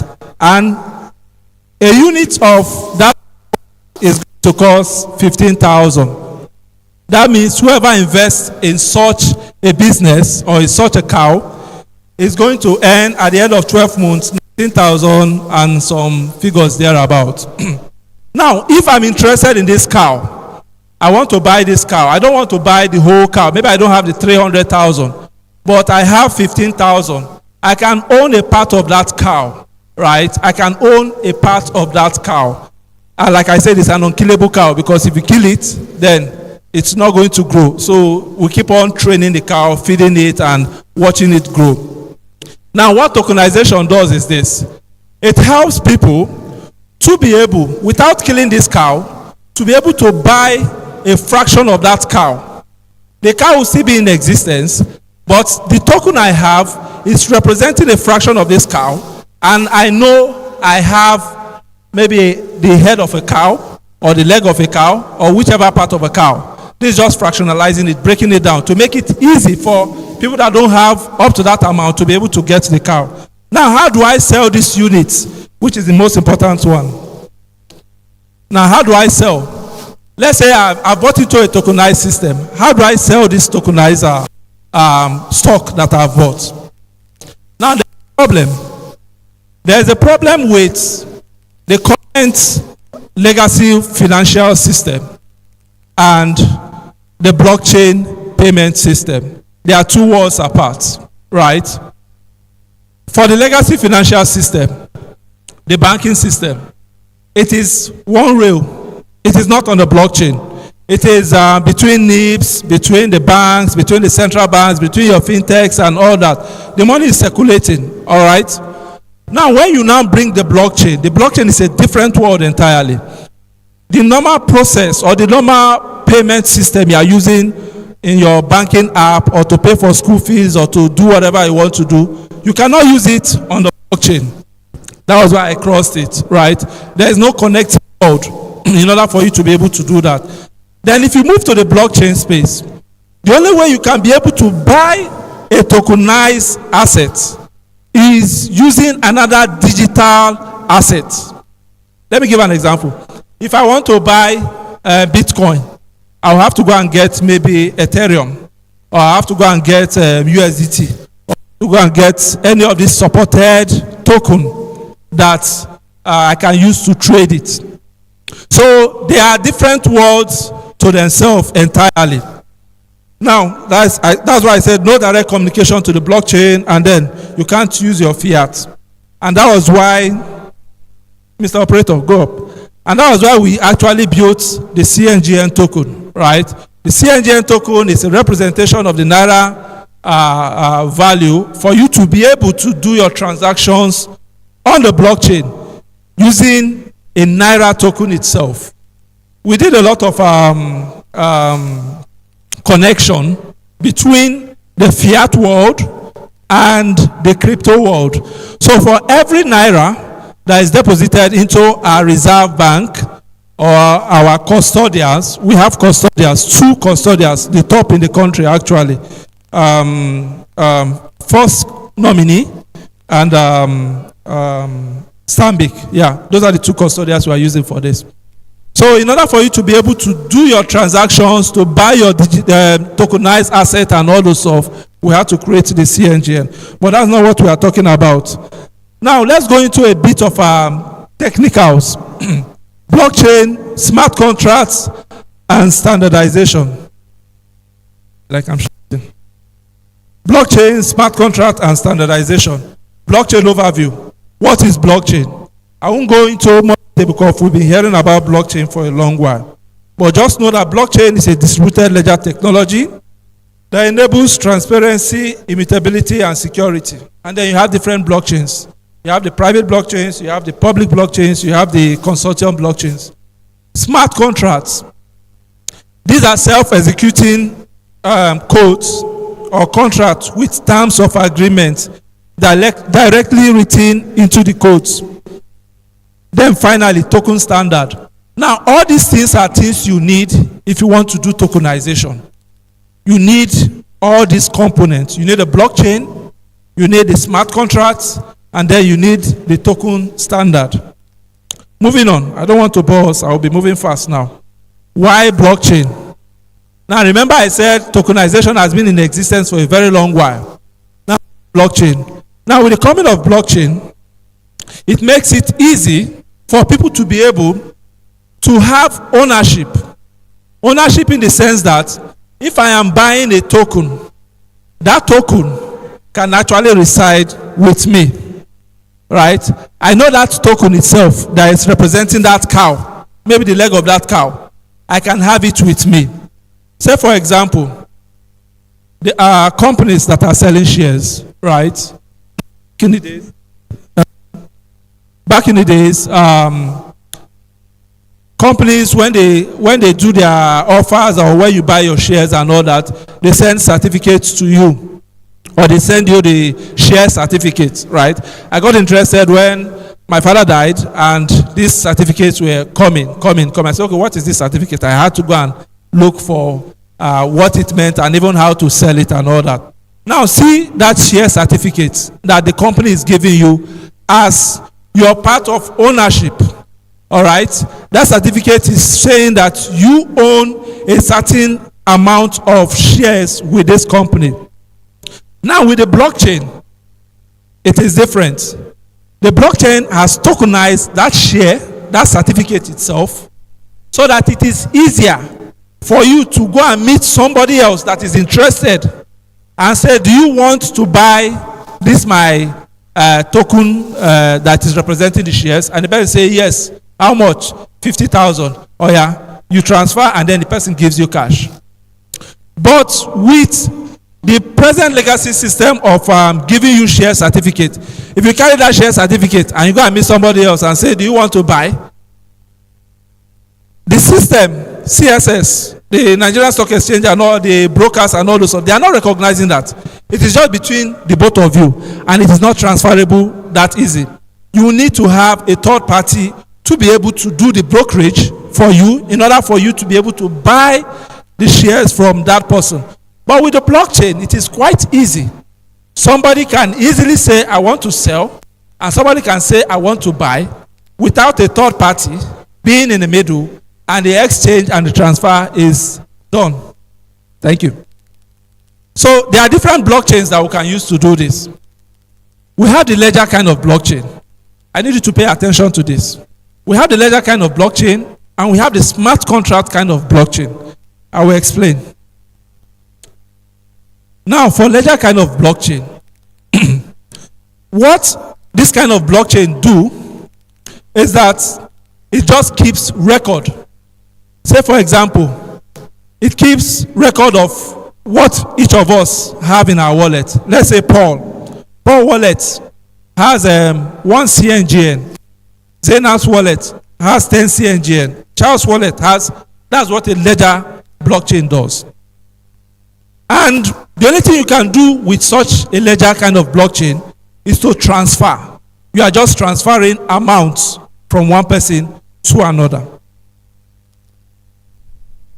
Don't mind this image here. I was asking AI to give me an example of ledger blockchain and it just did nonsense. So I just had to put it here. Dummy AI. So types of blockchain, smart contracts. Now for a smart contract kind of blockchain, it is different. For a smart contract kind of blockchain, you can tell it what you want it to do. Like I gave as an example. You can say, if Elon sends 1,000 CNGN token from his crypto wallet or from his wallet to Aisha's wallet, change the name, email, home address, and phone number of the share certificate from Aisha to Elon's detail. If the transfer of the 1,000 CNGN fails, do not change the details. You see the difference? For a ledger kind of a blockchain, you cannot do this kind of computation or analysis or logic. But for a smart contract blockchain, you can do this. So if you are building a token system or you want to build a token system, you need to take note of that. I'll be fast because of time. Then you need to take note of token standard. There are standards for you to follow. Standardization is needed. If there are no standards, the enterprise people will not participate in the space, right? So standardization in enterprise or solution refers to a process of establishing common frameworks and practice. And the first smart contract blockchain that is very popular and that's made standard to be a thing is Ethereum. So we have Ethereum, ERC20, ERC721, and the rest of them. So if you are building a smart contract token system, take note of the token standard that is being used. And after creating your token, you still need to try to register it. All right? And this registration started recently. When the whole space started, there was nothing like token registration. But now we have organizations that are trying to standardize the whole process to make issuance of token sticker a thing. I remember a case back then, I think 4 years ago or so. there were some group of guys, they created a token. So they didn't know that that token ticker was already being used by another company. So it's NGNT, yes. So we now had like 3 different NGNT token in the country, and they were all dragging, I'm the first, I'm the first, I'm the first. I don't know how they resolved it also, but registering token helps you to prove that yes, you really did this. Some technical aspect of tokenization. You need to be aware of digital asset custody. If you are going to tokenize a system, how is the custody like? Forget that a lot of people are here that understands blockchain and all that. But your markets or the people you want to sell to might not know TWI or might not know Jack about blockchain or about crypto wallets. So how do you make them have access to what they are buying? So your digital asset process, digital asset custody needs to be looked as well. The token creation process needs to be looked at well. Ownership and transfer. How people buy and how people transfer. You need to also think about that. User experience. You need to also think about that. The blockchain type. You need to think about that. The smart contract for compliance. Ensuring regulatory compliance through programmable logic in the smart contract. And I gave an example. If, for example, SEC says, if you are going to create this token that you want to sell, you must add 0.5% tax for FIRS. How do you do it? You cannot do it on a ledger blockchain. You have to do it on a smart contract blockchain. You see the reason why I said you need to be knowledgeable enough to know the kind of blockchain. Now moving down, you need an asset custodian. An asset custodian, their role in this case is the assets you want to tokenize. I have a story of somebody, he did a tokenization, and then he said that property or that thing that he tokenized, he is now the one using it. Say for example, you tokenize a building, and that building you tokenize, you are now living inside the building, and you sold token to people.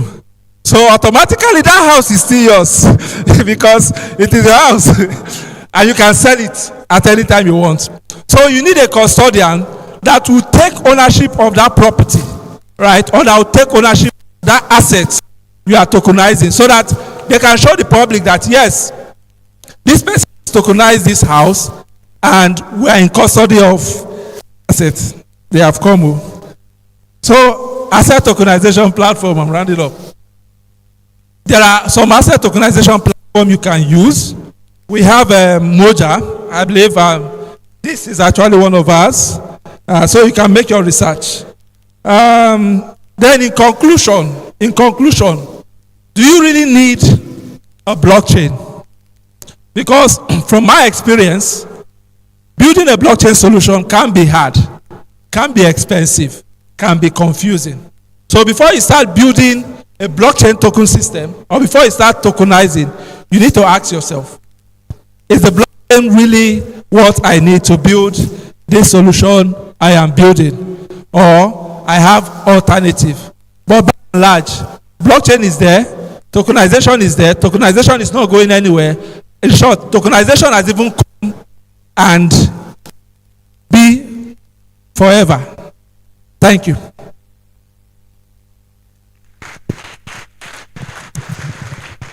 Thank you for such an awesome session. I hope you're with your notepad. I hope you're with your notepad. Please wave it, because I cannot be getting value where I am, and you're just here just admiring our speakers. Please just wave your notepad. Operation, wave your notepad. Let's see. Where are your notepads? I got a lot. I am listening.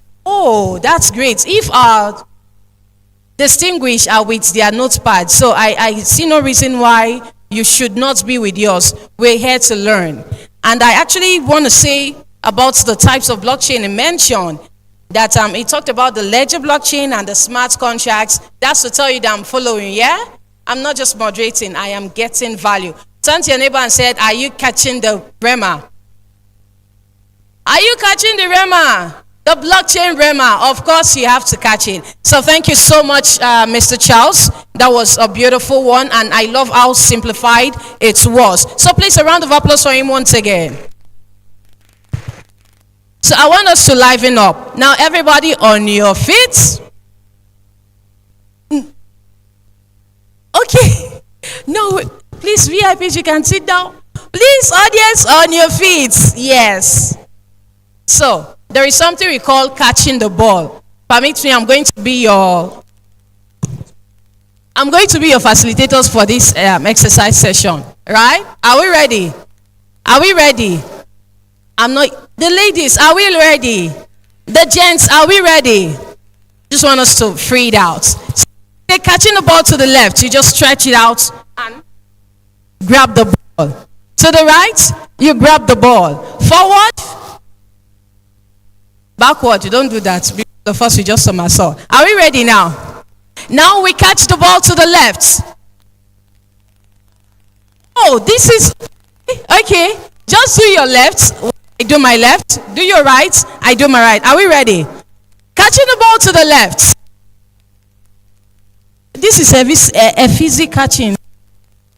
Stretch it out. Now catching the ball to the left. To the right. Forward. Upwards. Left. Up. Forward. One more time. I guess we are just getting it. Now, catching the ball to the left. Forward. Backward. Up. Down. Up. Forward. Thank you so much. Please have your seats. Yeah, I believe you're stretched a bit.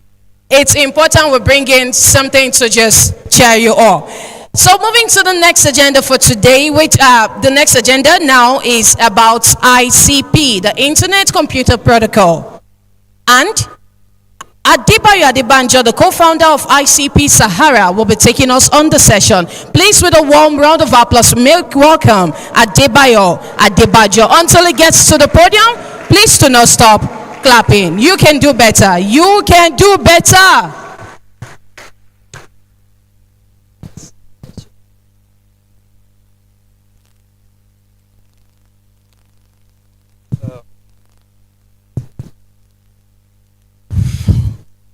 Standing on the existing protocol.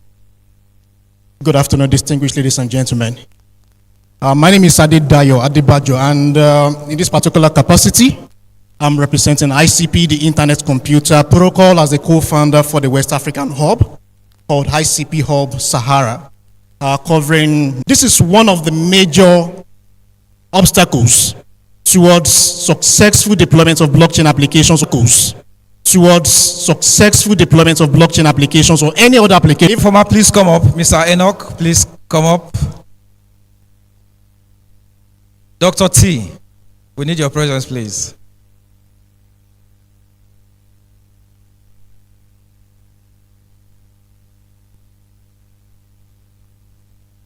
You've heard about ICP blockchain, and tomorrow you will hear more about them, because ICP blockchain is actually sponsoring tomorrow's speech deck with our previous partners that I've mentioned.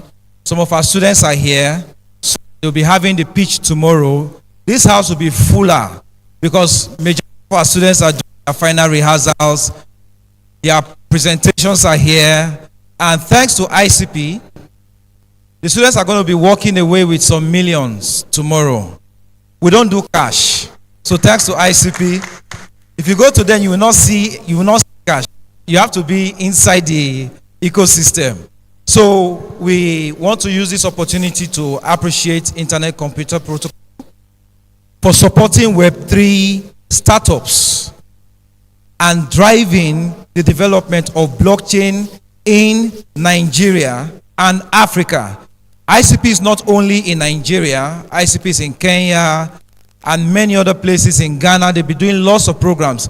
And even in Nigeria, ICP is running multiple simultaneous hackathons. This is about the second or third time they've come to Abuja to do this. In this space, we know the challenges we've seen over the years, and we are grateful that ICP is helping us to make it easier in partnership with all other organizations we've mentioned. This is a token from us. Dr. Tale will be coming after now, but let him just present this to you, and you can also say something. It's been a very great privilege to work with you, my boss. Because without you, we would not have access to a lot of potentials within the country. And what's good is what we do if people do not know about it. And through such platforms as this, we have been able to do a lot. And still looking forward to doing even more. So thank you very much for the opportunity.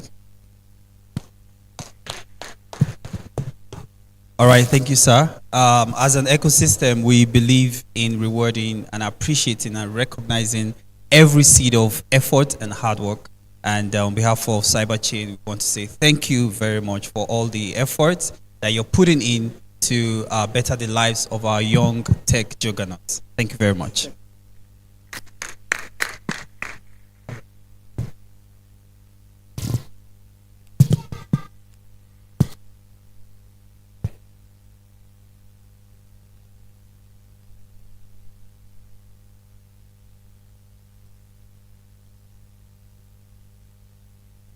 Thank you very much.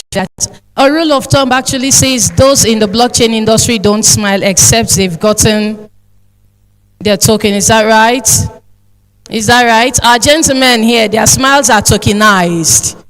Their smile is in the tokenized way. Thank you very much. So, like before the award session, I was talking about having 3 persons on stage here with me. If you know you're very certain of what you've learned today, please come on board. Let's chat. Yeah, thank you. Please, a round of applause as they make their way to the stage. Ladies, please don't do me like this. Please, a round of applause for him. It's easy. Ladies, please, come up. I need 2 more persons. Two. You are not sure of yourself?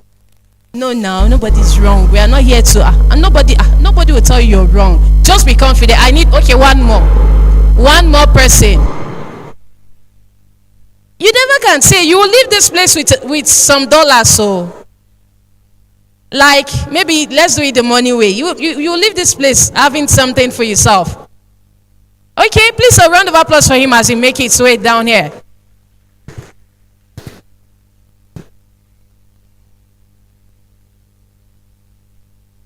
So, thank you. We just want to do something brief. But before you do that, you make mention of your name. Like this is, I'm giving you like an elevation pitch session. Like just what's your name and what have you gotten so far from this event in 3 seconds. So starting from you, gentleman on Kaftan.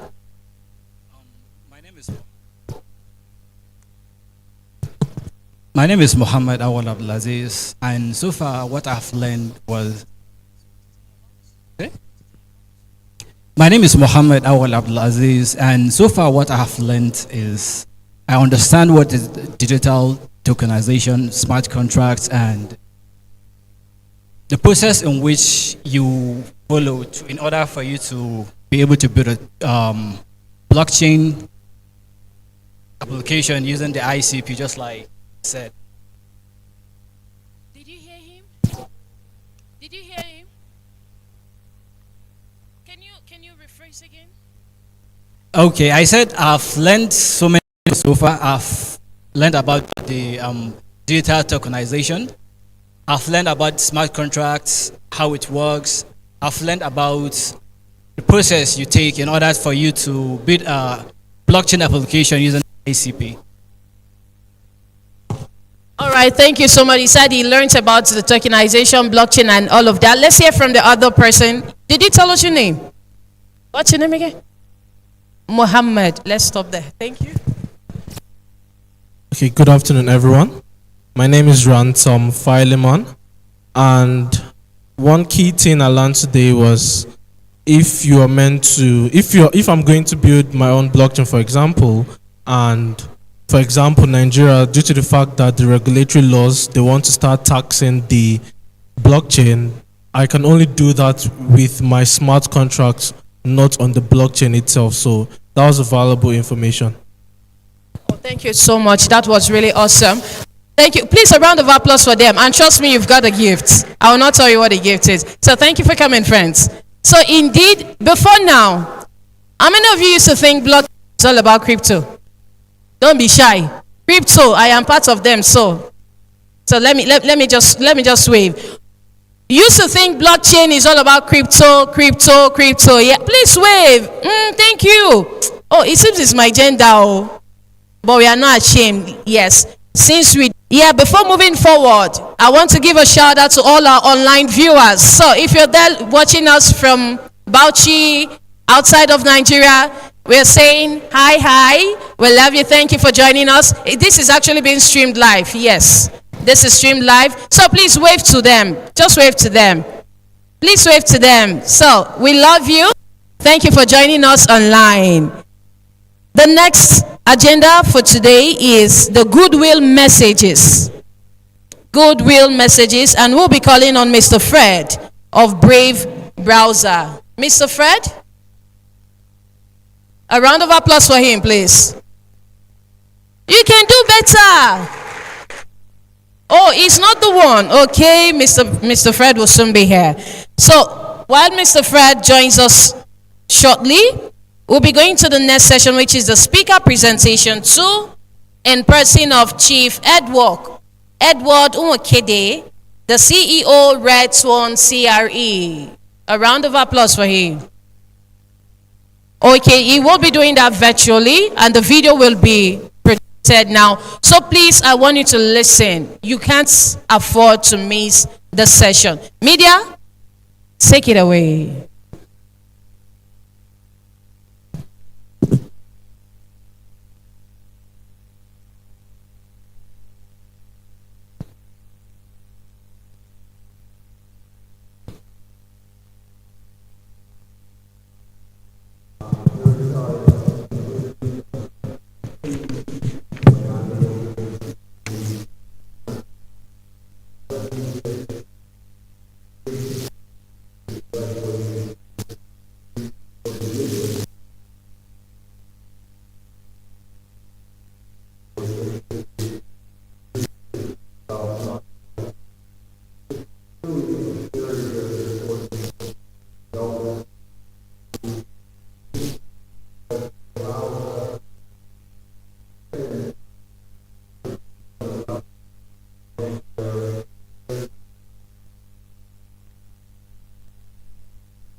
Over to you, please.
Okay, sorry about the power outage.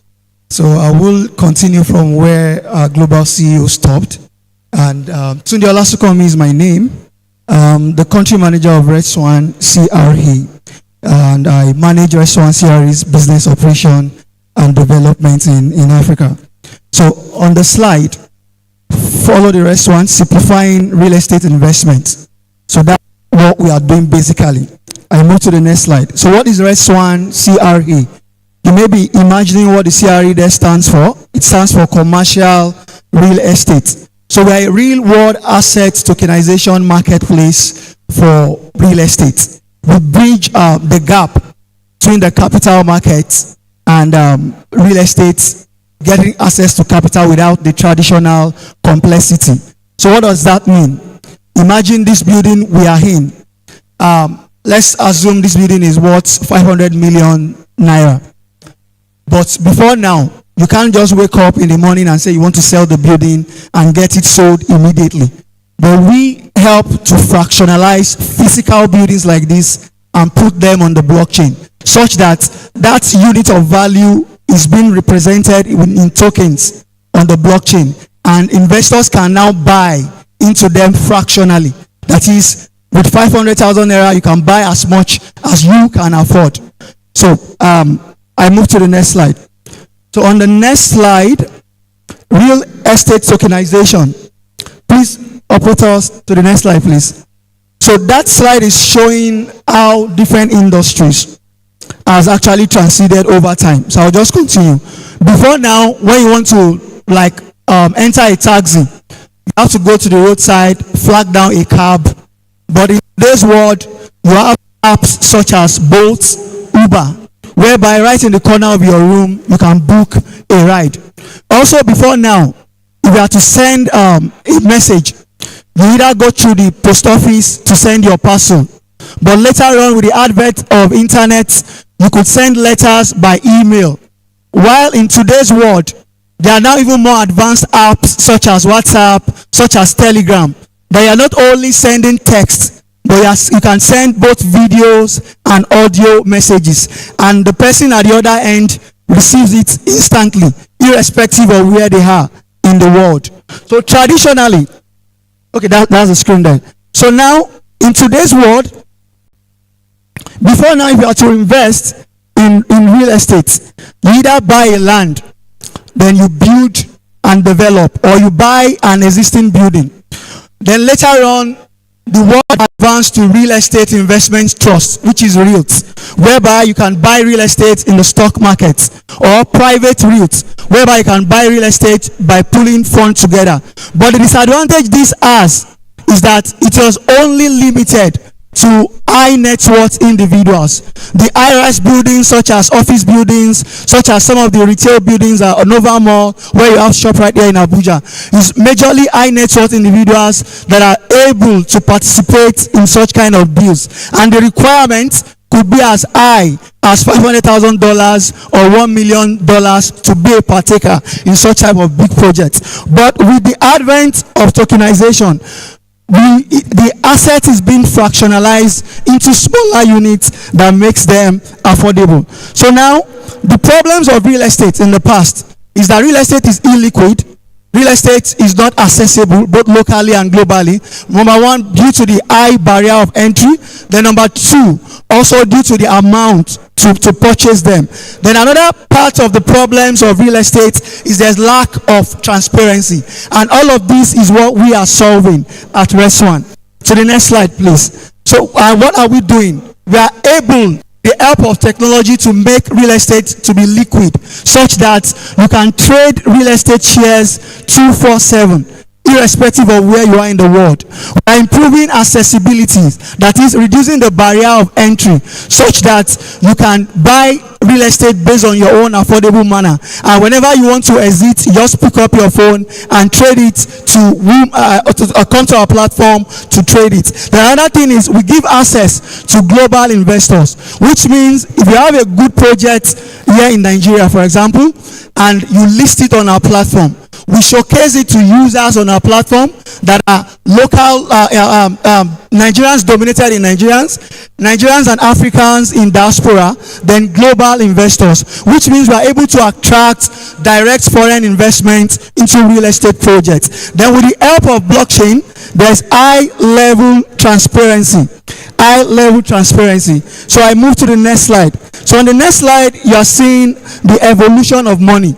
How money has changed over time. Before now, money started with trade by barter, whereby you exchange commodity. Then money transcends to gold, coins, gold and silver. Then money transcends to paper. And in today's world, money is in plastic, money is in code, such as your USD code. Within your pocket in today's world, you can actually pack 5 billion in your pocket with just your ATM card. So that's the same thing we are bringing to the real estate space, such that right on your phone, right on your device, you can own shares of real estate in different locations across the world. So, and these are the problems, these are the solutions. The peculiar problem that real estate has in Africa. Number one is high cost of financing, due to the high interest rate that banks charges. Number two, there's high level of bureaucracy. You may be on getting loan for months or even years. Number three is high inflation and currency devaluation. Then number four is untapped young population. So how is RES1 solving this? We are solving this by, number one, reducing the cost of financing by between 30 to 40%. Number two, we are increasing the supply of housing, especially student housing. We've earmarked some major locations around Nigeria today, where, as you know, you agree with me that most of our institutions have overpopulation and they cannot accommodate a lot of those students. So with the help of blockchain, we are supporting real estate developers that need funding to develop both affordable housing and student housing, and we expose those projects to attract foreign direct investors, diaspora remittance, and also enable cross-border trading, which means I can be seated somewhere in UK as a Nigerian and I come to RES1 platform, and while in UK there, I can invest immediately, instantly on the blockchain in that project back home. Now, and what do you stand to gain? You stand to gain capital appreciation. As the real estate increases in value, your token increases in value. Then additionally, the income the asset generates, you get dividends from that rent as dividends. So I would rush up. So our value proposition, affordability, speed and efficiency, users-friendly platform, and the likes. Now, when it comes to the regulatory side, REST1 is actually a regulated company. We are the fourth company in US that got the US Security and Exchange Commission's license to trade digital tokens, which is security tokens. And what that means is that we have the RIA license, registered investors advisors license, and we also have the broker dealer license. And we are currently processing our licenses in more countries in Africa. So that gives you to be respite, to have rest of mind that we are a licensed and a regulated company. Additionally, our project add to solving 5 of the United Nations Development Goals, which is the goal number 1, eradicating poverty. Number 2, our project has there are projects put in place to have clean waters and some of those other goals you see on the slide. Then I'll just introduce our team before I round up. You've listened to our CEO earlier. He's a son of the soil, even though he was born in America, but he is a Nigerian by blood because his father was one of the first sets of doctors that received scholarship during the First Republic from President Nnamdi Azikiwe. Then our CTO, Don Opara, he is also the son of the soil. So the reason why I'm mentioning this is that we are not just a foreign company without a Nigerian root. That is, we are here to add value, not to exploit, and that's actually the heartbeat of REST1. Then lastly, here are our global partners. You can see there Coinbase, Ernst & Young, Leaks, TaxBit, Edera, Stellar. So thank you so much. You can visit our booths if you have any question. Thank you. Thank you for that presentation, REST1 CRE. Please, for this next session, I indulge everyone to be seated and please come forward. So if you're at the booth and you're not the representative of our sponsors, please can you kindly return to your seats? Please, I urge everyone to be seated. Thank you. Moving to the next agenda, which is panel session 2. We'll be calling on Dr. Tale Davidson, the founder of Blockchain Elites, CGO and co-founder, Norika Academy. He will be the moderator for this session. And the panelists are Nnamdi Uba, CEO System Map, Sundiola Sukomi, the country manager, REST1 CRE, the person who just finished speaking, Paul Ezia Fulukwe, the chief business officer of CoinShare, and Etete Etuk, a software engineer, blockchain dev, senior leaks ambassador. And they will be taking us on the topic, real estate tokenization. Please, as they make their way upstage, kindly give them a round of applause to welcome them warmly. Please, you can do better.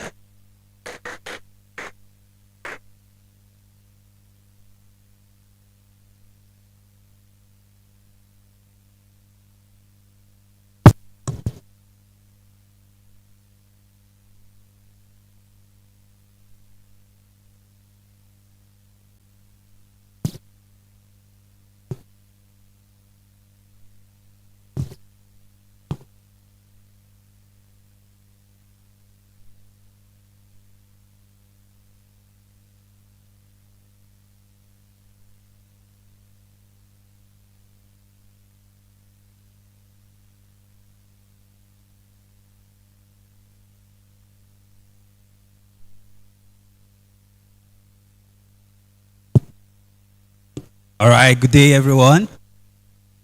Hello, everybody.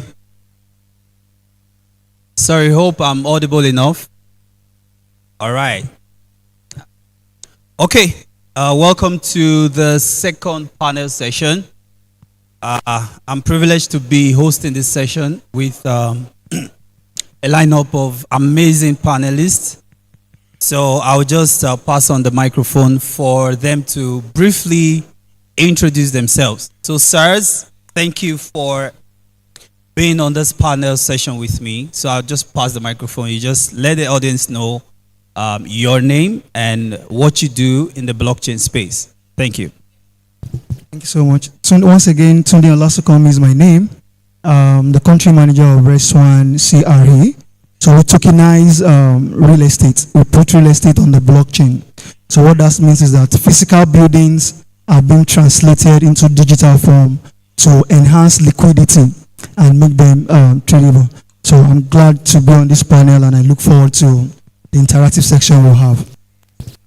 Good day all. I'm Paul Ezaf Lukwe, Chief Business Officer of CoinShare.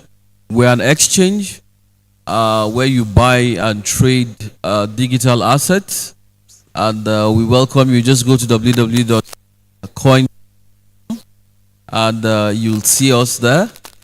We have all the tapped tokens on our platform. So welcome once again. Thank you. Good afternoon, everyone. My name is Etete Talk.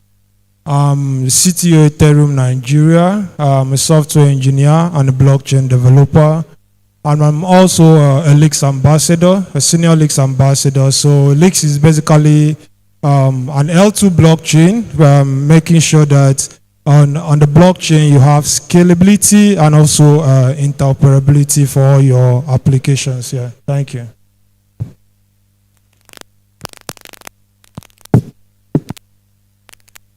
Hello. Can you hear me? All right. For the sake of time, I'll try to just jump straight to the questions. Thank you so much, Mr. Itete. Thank you so much, Mr. Paul and Mr. Tunde, for being on this panel session with me once again. So I'll start with you, Mr. Tunde, representing Res1 CRA, correct? CRA. Okay. So fractional ownership and capital market. How can tokenized real estate fractional ownership contribute to a more inclusive and accessible capital market, especially for retail investors? Quickly. All right. Yes. The contribution of tokenization to the capital market is actually immeasurable. There was a recent publication by the Standard Bank Group that the same thing that technology did for fintech companies, that they were able to bypass the traditional banking system, whereby it's easy to send money. That same thing tokenization would do for the capital markets. Now, in terms of inclusiveness, with the help of fractionalization, the value, the cost of acquiring real estate, because it has been fractionalized, it's smaller, which means that before now, if you need 10 million to invest in a size of deal, with the help of fractionalization, that amount is reduced. Then the second thing is also that real estate is one of the surest assets globally. And in this dispensation, blockchain has grown beyond cryptocurrency, which means that cryptocurrency that has always been a virtual kind of asset. It's time for us to now pull down those funds we have in our crypto wallets and use it to make actual physical impact by not losing them into market volatility, but diversifying them into physical assets. So, and with the help of fractionalization, if I have 10 million naira before, I could choose to, let's say 50 million naira, I could choose to buy a land and develop a building. And that's putting all my eggs in one basket. Something can happen to that building and it's wiped off. But with the help of tokenization, I can bring that same 50 million naira to Res1 platform and split it into 5 or 10 places and say, okay, 5 million is going to hotel real estate. 5 million is going into retail buildings, that is malls, shopping center. 5 million into residential building. The other 5 million into office building. Then the other 5 million maybe into industrial building. So that way, investors are able to diversify their portfolio. They're able to diversify their investment and give them. Then now, on the capital market side, that's for real estate developers. Before now, is a very huge struggle for real estate developers to get access to capital to develop. And that's because of the rigid traditional process of the banking system, then also the high interest rate that is so killing. But with the help of fractional tokenization,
ownership in a tokenized economy. 3 minutes, please. Okay, thank you very much. Want to understand that first and foremost, we need to look at like the technology really tokenizing. When you say tokenize, you're not talking about the physical infrastructure. We're talking about the financial instruments that is attached to that physical infrastructure. So typical example, you want to tokenize your house, right? You want to have some retail value so that you can offer it for sale, someone can buy it. So you want to tokenize your house. So what do you do? Earlier we had the SEC talk about, of course, some of what do you call it, the land titles and all of that, right? So let's look at SEC as, of course, they also register this. So you as the owner of your property, you can actually go to SEC with, of course, the original documents of your property. And then the technology behind it is, we're going to look at 3 different smart contracts. Of course, first you need the blockchain, the decentralized ledger where you can have a trustless system. After then, of course, you need some smart contracts, which are actually, just like Mr. Paul said, they are self-executing. They are more or less your terms and conditions written in line of code.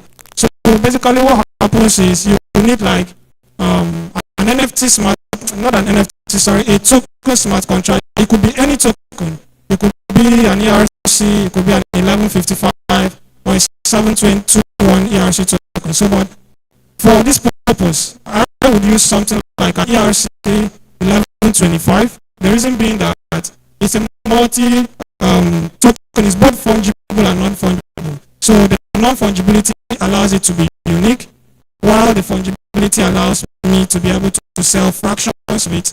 So if I had like a building I wanted to tokenize, I would do, let's say of 100%, I could do 20 ERC 1155 tokens, where 5 of those tokens will represent 25% of my building, right? And then SEC will be the issuer. So I go to SEC, I register, they verify it, and then they issue me, right? I can either use this token on chain for liquidity. I could use it to lend on chain.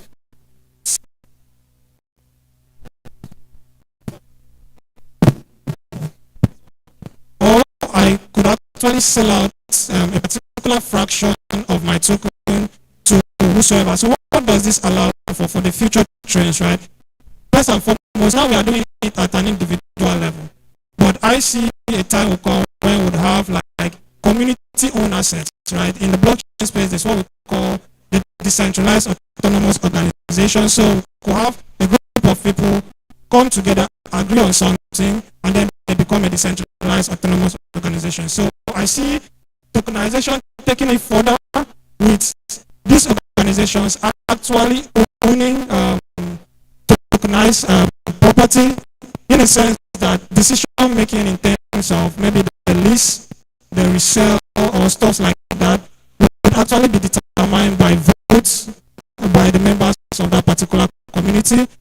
And not just that, we're also looking at real-time global markets in tokenization, because I don't need to be in your locality to invest or to buy your shares. If I go online and I see that your token actually has some value, which for me it's worth investing. Whether I'm in your locality or outside your locality, I can easily put abroad and of course locally, I can easily invest in that. So it allows, it opens up a global market. It opens up, first most all your assets like the land, they are illiquid, right? Meaning that once you tokenize, once you tokenize it, you are providing like a retail value for that asset on chain, so you can easily sell it, you can easily trade it, you can easily also use it as collateral on any on-chain platform to for whatsoever reason you want. So I think the future of tokenization is quite bright. You can, it's not just about not just about buildings or real estate. You can literally like tokenize anything. You could tokenize your clothes, your phone, your shoes, anything you want to tokenize. It is very, very possible, and then you create a retail value using the blockchain technology. And of course, Leaks is super bullish on this, because if you deploy on Leaks allows for interoperability with other blockchains. Leaks is also super fast, 2 seconds, and then of course Leaks has very low gas fee. So you are looking at scalability. So Leaks allows you to scale your products on chain by making of course your transaction faster, giving you low gas fee, and of course giving you the ability to communicate with other blockchains which are members of the superchain. Yeah, thank you very much. All right, it's been an interesting line of conversation. I mean, I had some more questions to ask, but for time, we would be wrapping up this session here. A big thanks to Mr. Etete, Mr. Paul, and Mr. Tunde for joining me on this panel session. And yes, you have it. Real estate can be tokenized. Education can be tokenized. I mean, anything basically can be tokenized. And we have the knowledge. We can go back, do more research, and take action in this direction. It is still Tokenized Economy 2024. And thank you guys for having me anchor this panel session. God bless you.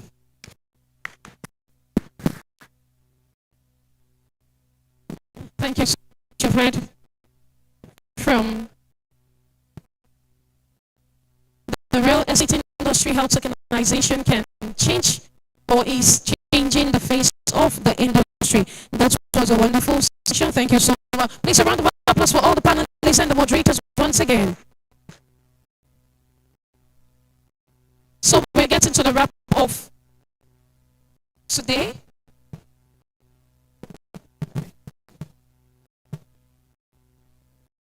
Hello, ladies and gentlemen. Please, we want to recognize a very important person here, and in the name of Alaji, I can call him Alaji Abdul Adi. Please, and those of you that came all the way with him, please, a round of applause for him. He's been a very strong supporter of crypto here in the North, and he came with a great entourage. Let him just say hi. They'll be here again tomorrow.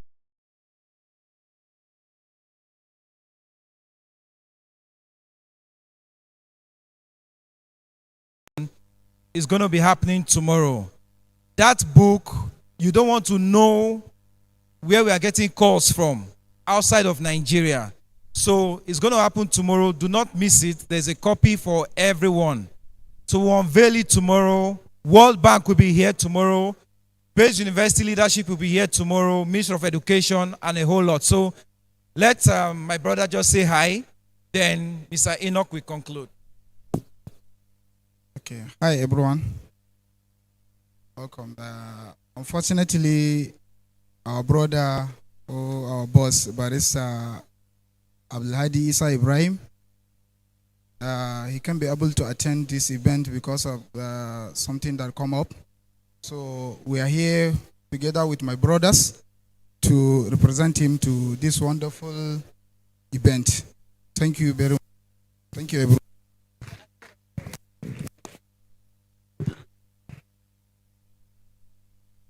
All right, please appreciate him. It's easy to be the chief commander of is it crypto in the north? Please give it up for him.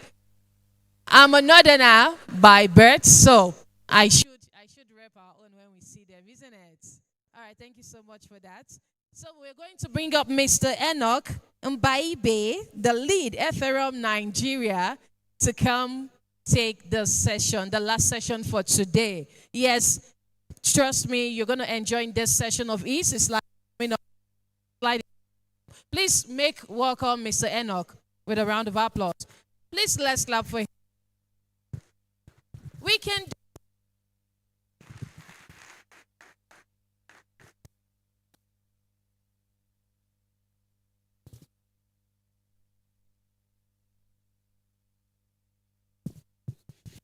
Jim,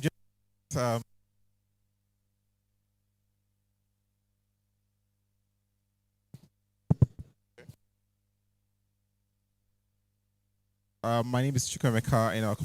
So I lead the Ethereum Nigeria. So it's been a great time and learning from a lot of mentors here and meeting new faces and onboarding a lot of guys into the ecosystem. So I hope we're having fun. If you're having fun, let me see your hands up. All right, thank you for your time. Out.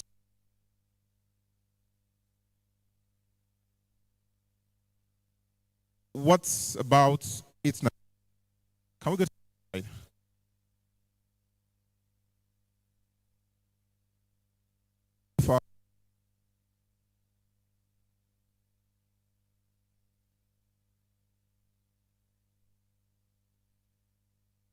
A program from it.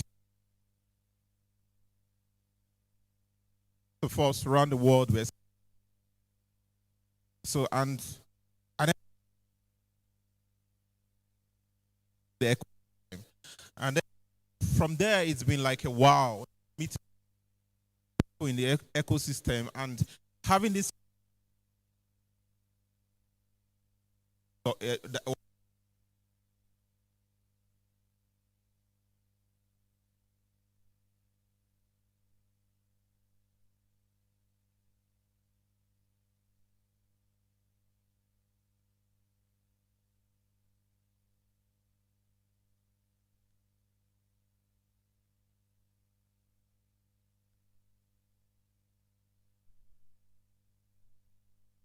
You are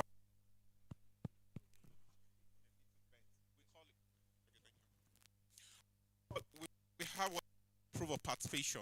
So, you know, notify people that this is your presence in the space, and that's a writer we're helping grow in the space. So what about the Ethereum community, Ethereum Nigeria community? So it's actually a community out of the global space to amplify everything about Ethereum and the Web3 at large. We are a decentralized community focused on promoting development and adoption of Ethereum and blockchain in Nigeria and across Africa. So you can as well look at what we're doing and said, okay, I want Ethereum community in Kano, or I want Ethereum community in Yobe, in Jigawa. And then you can reach out to us and then we can start up something.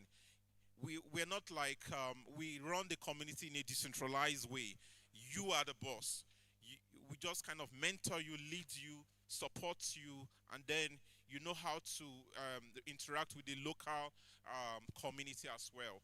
So a lot of communities are coming up. So and Ethereum community is one of the communities in the space, and I want you guys to like take it very seriously. What's the mission? The mission is to basically to empower developers.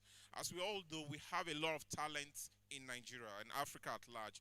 So our goal is to like get these talents that are building on a solo scale into the ecosystem in an open source manner, and then link you up to mentors. And we've been doing a lot of collaborative events across Nigeria and across Africa. So we are part of the global Ethereum community as well. Please, can we go to the next slide? So if you have any application building, please reach out to us. Maybe you have a challenge, just reach out to us and let's see how we could work. In this space, you can't do it alone. You just have to do it as a community. And as a community, it helps you in growing. Can we go to the next slide, please?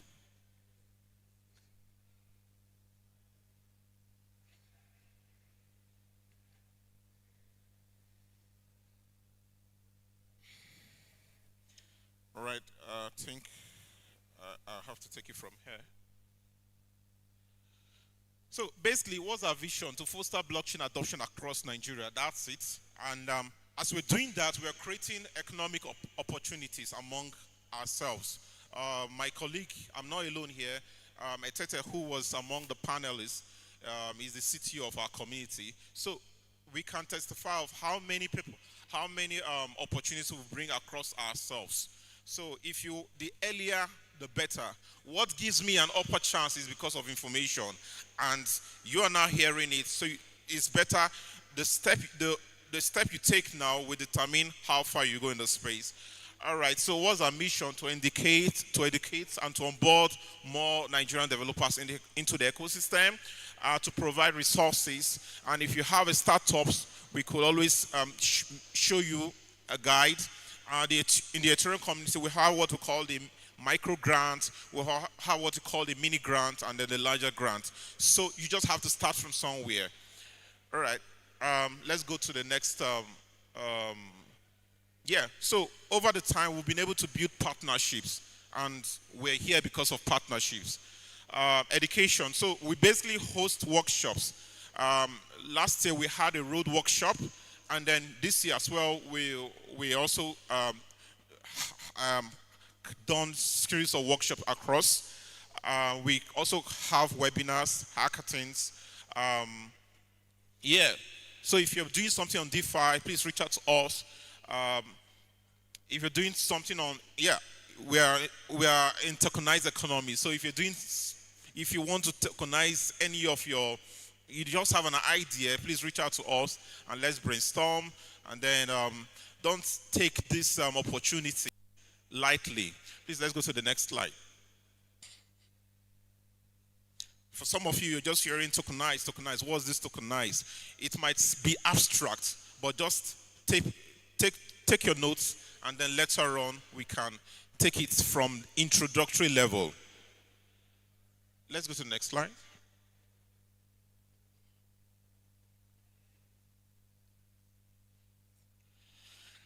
All right, we've been able to inspire a lot of communities in Nigeria. We started first, and so we've been able to inspire communities. So we have a Ethereum community here in Abuja, in Ilorin, in Anambra, in Port Harcourt, in Lagos as well, in Benin as well. So we want to get more of these communities in places that we cannot reach out to.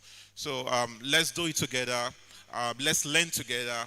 Let's grow the Nigerian economy. So one of the good things is that you know the environment we are. We know the carry last. So I would just encourage every new talent here. Don't take this session, this event lightly.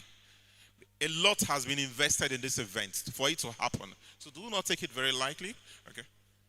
All right. So I should be wrapping up. All right. Let's go to the next slide. All right, so we have what we call DevCon. DevCon is coming up in November, and we had the road to DevCon African edition earlier last month. So we'll be doing another one. And the event will be coming up in Bangkok that will be in November.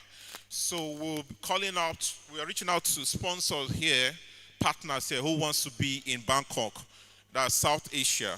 So we want to not only be represented there, we want to carry as many as possible to that event. So it's a place where you interact with founders of all these innovations, Vitalix and Co, John Burnett and Co. So, and then if you have brilliant stuff, you meet VCs and other things. So it's actually like an end of the year retreat, an end of the year networking sessions, and it's happening in Bangkok. All right, so we are open for partnership. We'll be announcing our East Nigeria Hackathon. So we are open for partnership, and then if you have communities, let's talk together. Let's meet. We've been able to work together through the support of the Ethereum Foundation and the FICON Foundation as well. Please, let's go to the next slide.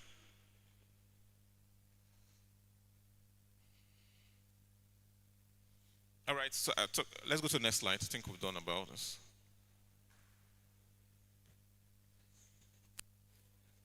Okay, I think that will be all from now. So we've talked about generally everything about this. So it's been a great pleasure. If you want to reach out to us, please take it to the last slide. We have our Telegram, you could join. We have our X channel, you could follow us. You have an email, you could shoot us an email, and then we continue the conversation. Over the time, we've been able to lead some initiatives called the Lagos Blockchain Week, couple of events this year. So please reach out to us. We need more of you guys in the space. Thank you.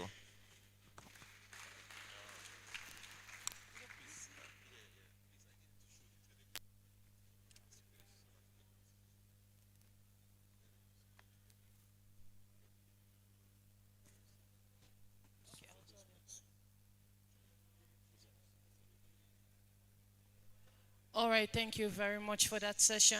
Please, media, can you scroll to the last slide for the Telegram? So it will be projected on the screen. If you want to email Ethereum Nigeria, you can do that from the last slide. So I want to ask a quick question.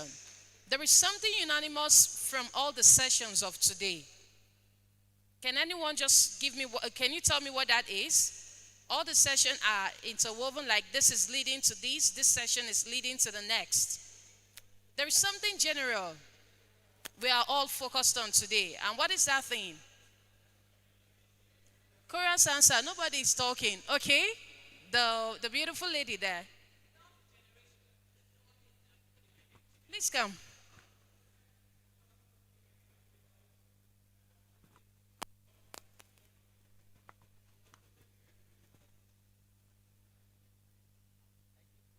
So, let's hear from you. Okay. For me, I'm thinking wealth generation and wealth retention. That's what I'm thinking, yes. She said wealth generation and retention. So when you say wealth generation and retention, in the aspect of? Okay. I'm relating it to myself, to what I do. Yes. So I want to expand my business. Okay, I need a space. I can't afford a space. Okay. Can I meet this person to buy this space? Then it's more like an investment, but it's also an investment in tokenized. Yes, it's tokenized way. It's not really my money direct, but I'm also investing in it in a way. So in few years, it's going to yield interest. I get my cut. He gets it cut. That's what I'm thinking in my head. That's a win-win situation, right? A win. Thank you so much. Thank you so much for that. Yes, wealth generation and retention. So with tokenization, you get to have an asset somewhere. We get it right? So this is, please kindly scan this to join the Telegram space for Ethereum Nigeria. So you can reach out to Mr. Edon that just spoke now. And any further inquiries you have, he will be there to take them up. So thank you so much, friends. So as we conclude the first day of the Tokenized Economy 24, we indeed want to appreciate every esteemed guest today. Thank you for making it here for this event. Thank you for taking out time to listen to the very end. You all are MVPs. And to our speakers, our panelists, our moderators, our VIPs. You all are highly appreciated. So as we call it a close for today, I just want everyone to be on your feet.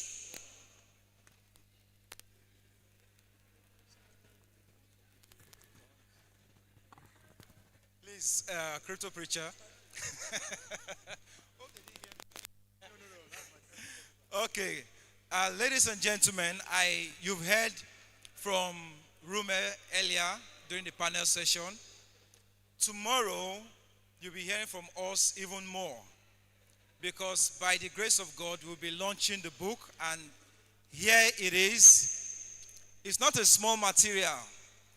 This is the first book in Africa on blockchain compliance, policy, and regulation.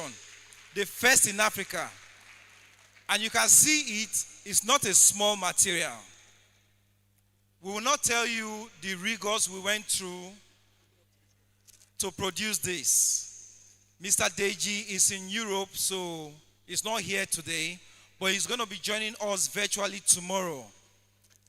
Beyond co-authoring this book, it shows the power of collaboration, togetherness, cooperation, because we spent days and nights. Let's not bore you with this. Tomorrow you hear more about it, but I want you to all prepare yourself. Tell your friend to tell your friend to tell your village. Let everyone come here. All our IGS students, please write your name before you go, because Bayes University said they want to know all of you that came today. We don't know the plan they have for you, but please write your name. Then make sure you don't leave here tomorrow without a copy. Please look at this very well. Okay, my guy is pushing my hand higher. So I'm raising it. I'm artist maker, I raise them. And we are Nigerian now. Sometimes let's come to our level. So I don't raise them. Look at it very well. Come to the Cyberchain stand and feel it. This is a global standard material. And we're already getting calls. He's here. From the Netherlands, from Dubai, from London, from Australia. They want this. So don't allow foreigners to come and take what is yours. Offer valid while stock lasts. You've heard from my boss, so I am done. But we are all grateful, just as Madam Nike has said. Thank you all for making time to come here. We honor you all. We may not have been able to mention everyone's name. We may not have been able to call everyone out here, but we celebrate each and every one of you. Now, you might have seen a few people receiving award. It didn't happen overnight. Some of them have been sowing seeds since 2015, since 2010. I'm telling you, even before crypto started, some have been doing things in this space. So when you see us call people to appreciate them, it's because they've been planting. So we do not want you to give up. Nigeria may seem very wonderful, but keep doing what you are doing and put your best, because your time will come. As we stand here today to celebrate others, that is how other people will stand tomorrow to also celebrate you. So whatever it is you are doing, put in your best. Tomorrow we'll be hearing from more of our people, from ICP again, from Brave. We have Brave Browser here. We have Stratally. They've not spoken. So many of them will come and speak again tomorrow. Please invite all your friends. World Bank will be here tomorrow. Base Management will be here tomorrow. NIDA will still be here tomorrow. Ministry of Education will be here tomorrow. So please bring all of your people. Let's have great times. Business is already happening. Connections are already happening. Don't come here and go without making some business connections. I've also done some connections so that after now, something will flow. So thank you, ladies and gentlemen. As I'm handing over to Ms. Nike, we pray that as you go to your respective destinations today, Allah will keep you, God will keep you safe, and also bring you back tomorrow strong, bright, and happy. From Cyberchain, our main host Bayes University, Dominion Blockchain Solutions, And all of our sponsors, we say thank you and God bless you. A round of applause. He is the convener of Cyberchain, like the man of the moment. So please give it up for him. So if you're wondering who organized this, who is the head boy of this occasion, he is the head boy of the occasion. So please appreciate him. He's my boss anyway.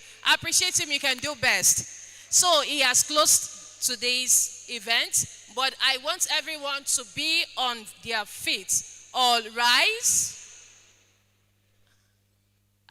Everybody sit down. Now it is my turn. I'm the class captain now. Everybody, please sit down. Please sit down. We have to cooperate. If you don't stand up the same time, nobody's leaving. We'll close the exit door. Are we good? Everybody, all stand. My boss did not stand up on time. So for that reason, everybody please sit down. You know, we've not exercised now. So for the last time, everybody all stand. My boss quickly jumped up before it looked like he made everybody stand here. So now, I want us to pledge an allegiance for tomorrow. No, we are not swearing an oath. So your right hand. I pledge in alliance. I pledge in alliance that I will not just come here to look at the panelists, nor admire the speakers, but make do with the knowledge I've learned on tokenization. I also indicate today that I will launch the book tomorrow. Why is your voice down? I will launch the book tomorrow before foreigners come launch it for me. Thank you so much, friends. You all are awesome. Please, a round of applause for yourselves. Are you not clapping for yourselves? And please network with each other. I'll see you tomorrow. God's grace. I remain Adenike Oladoye, your host for this event. Bye for now. Since no one clap for me, make for myself. Oh, thank you. So please, you can have your pictures. You can come here, have your pictures, and all of that.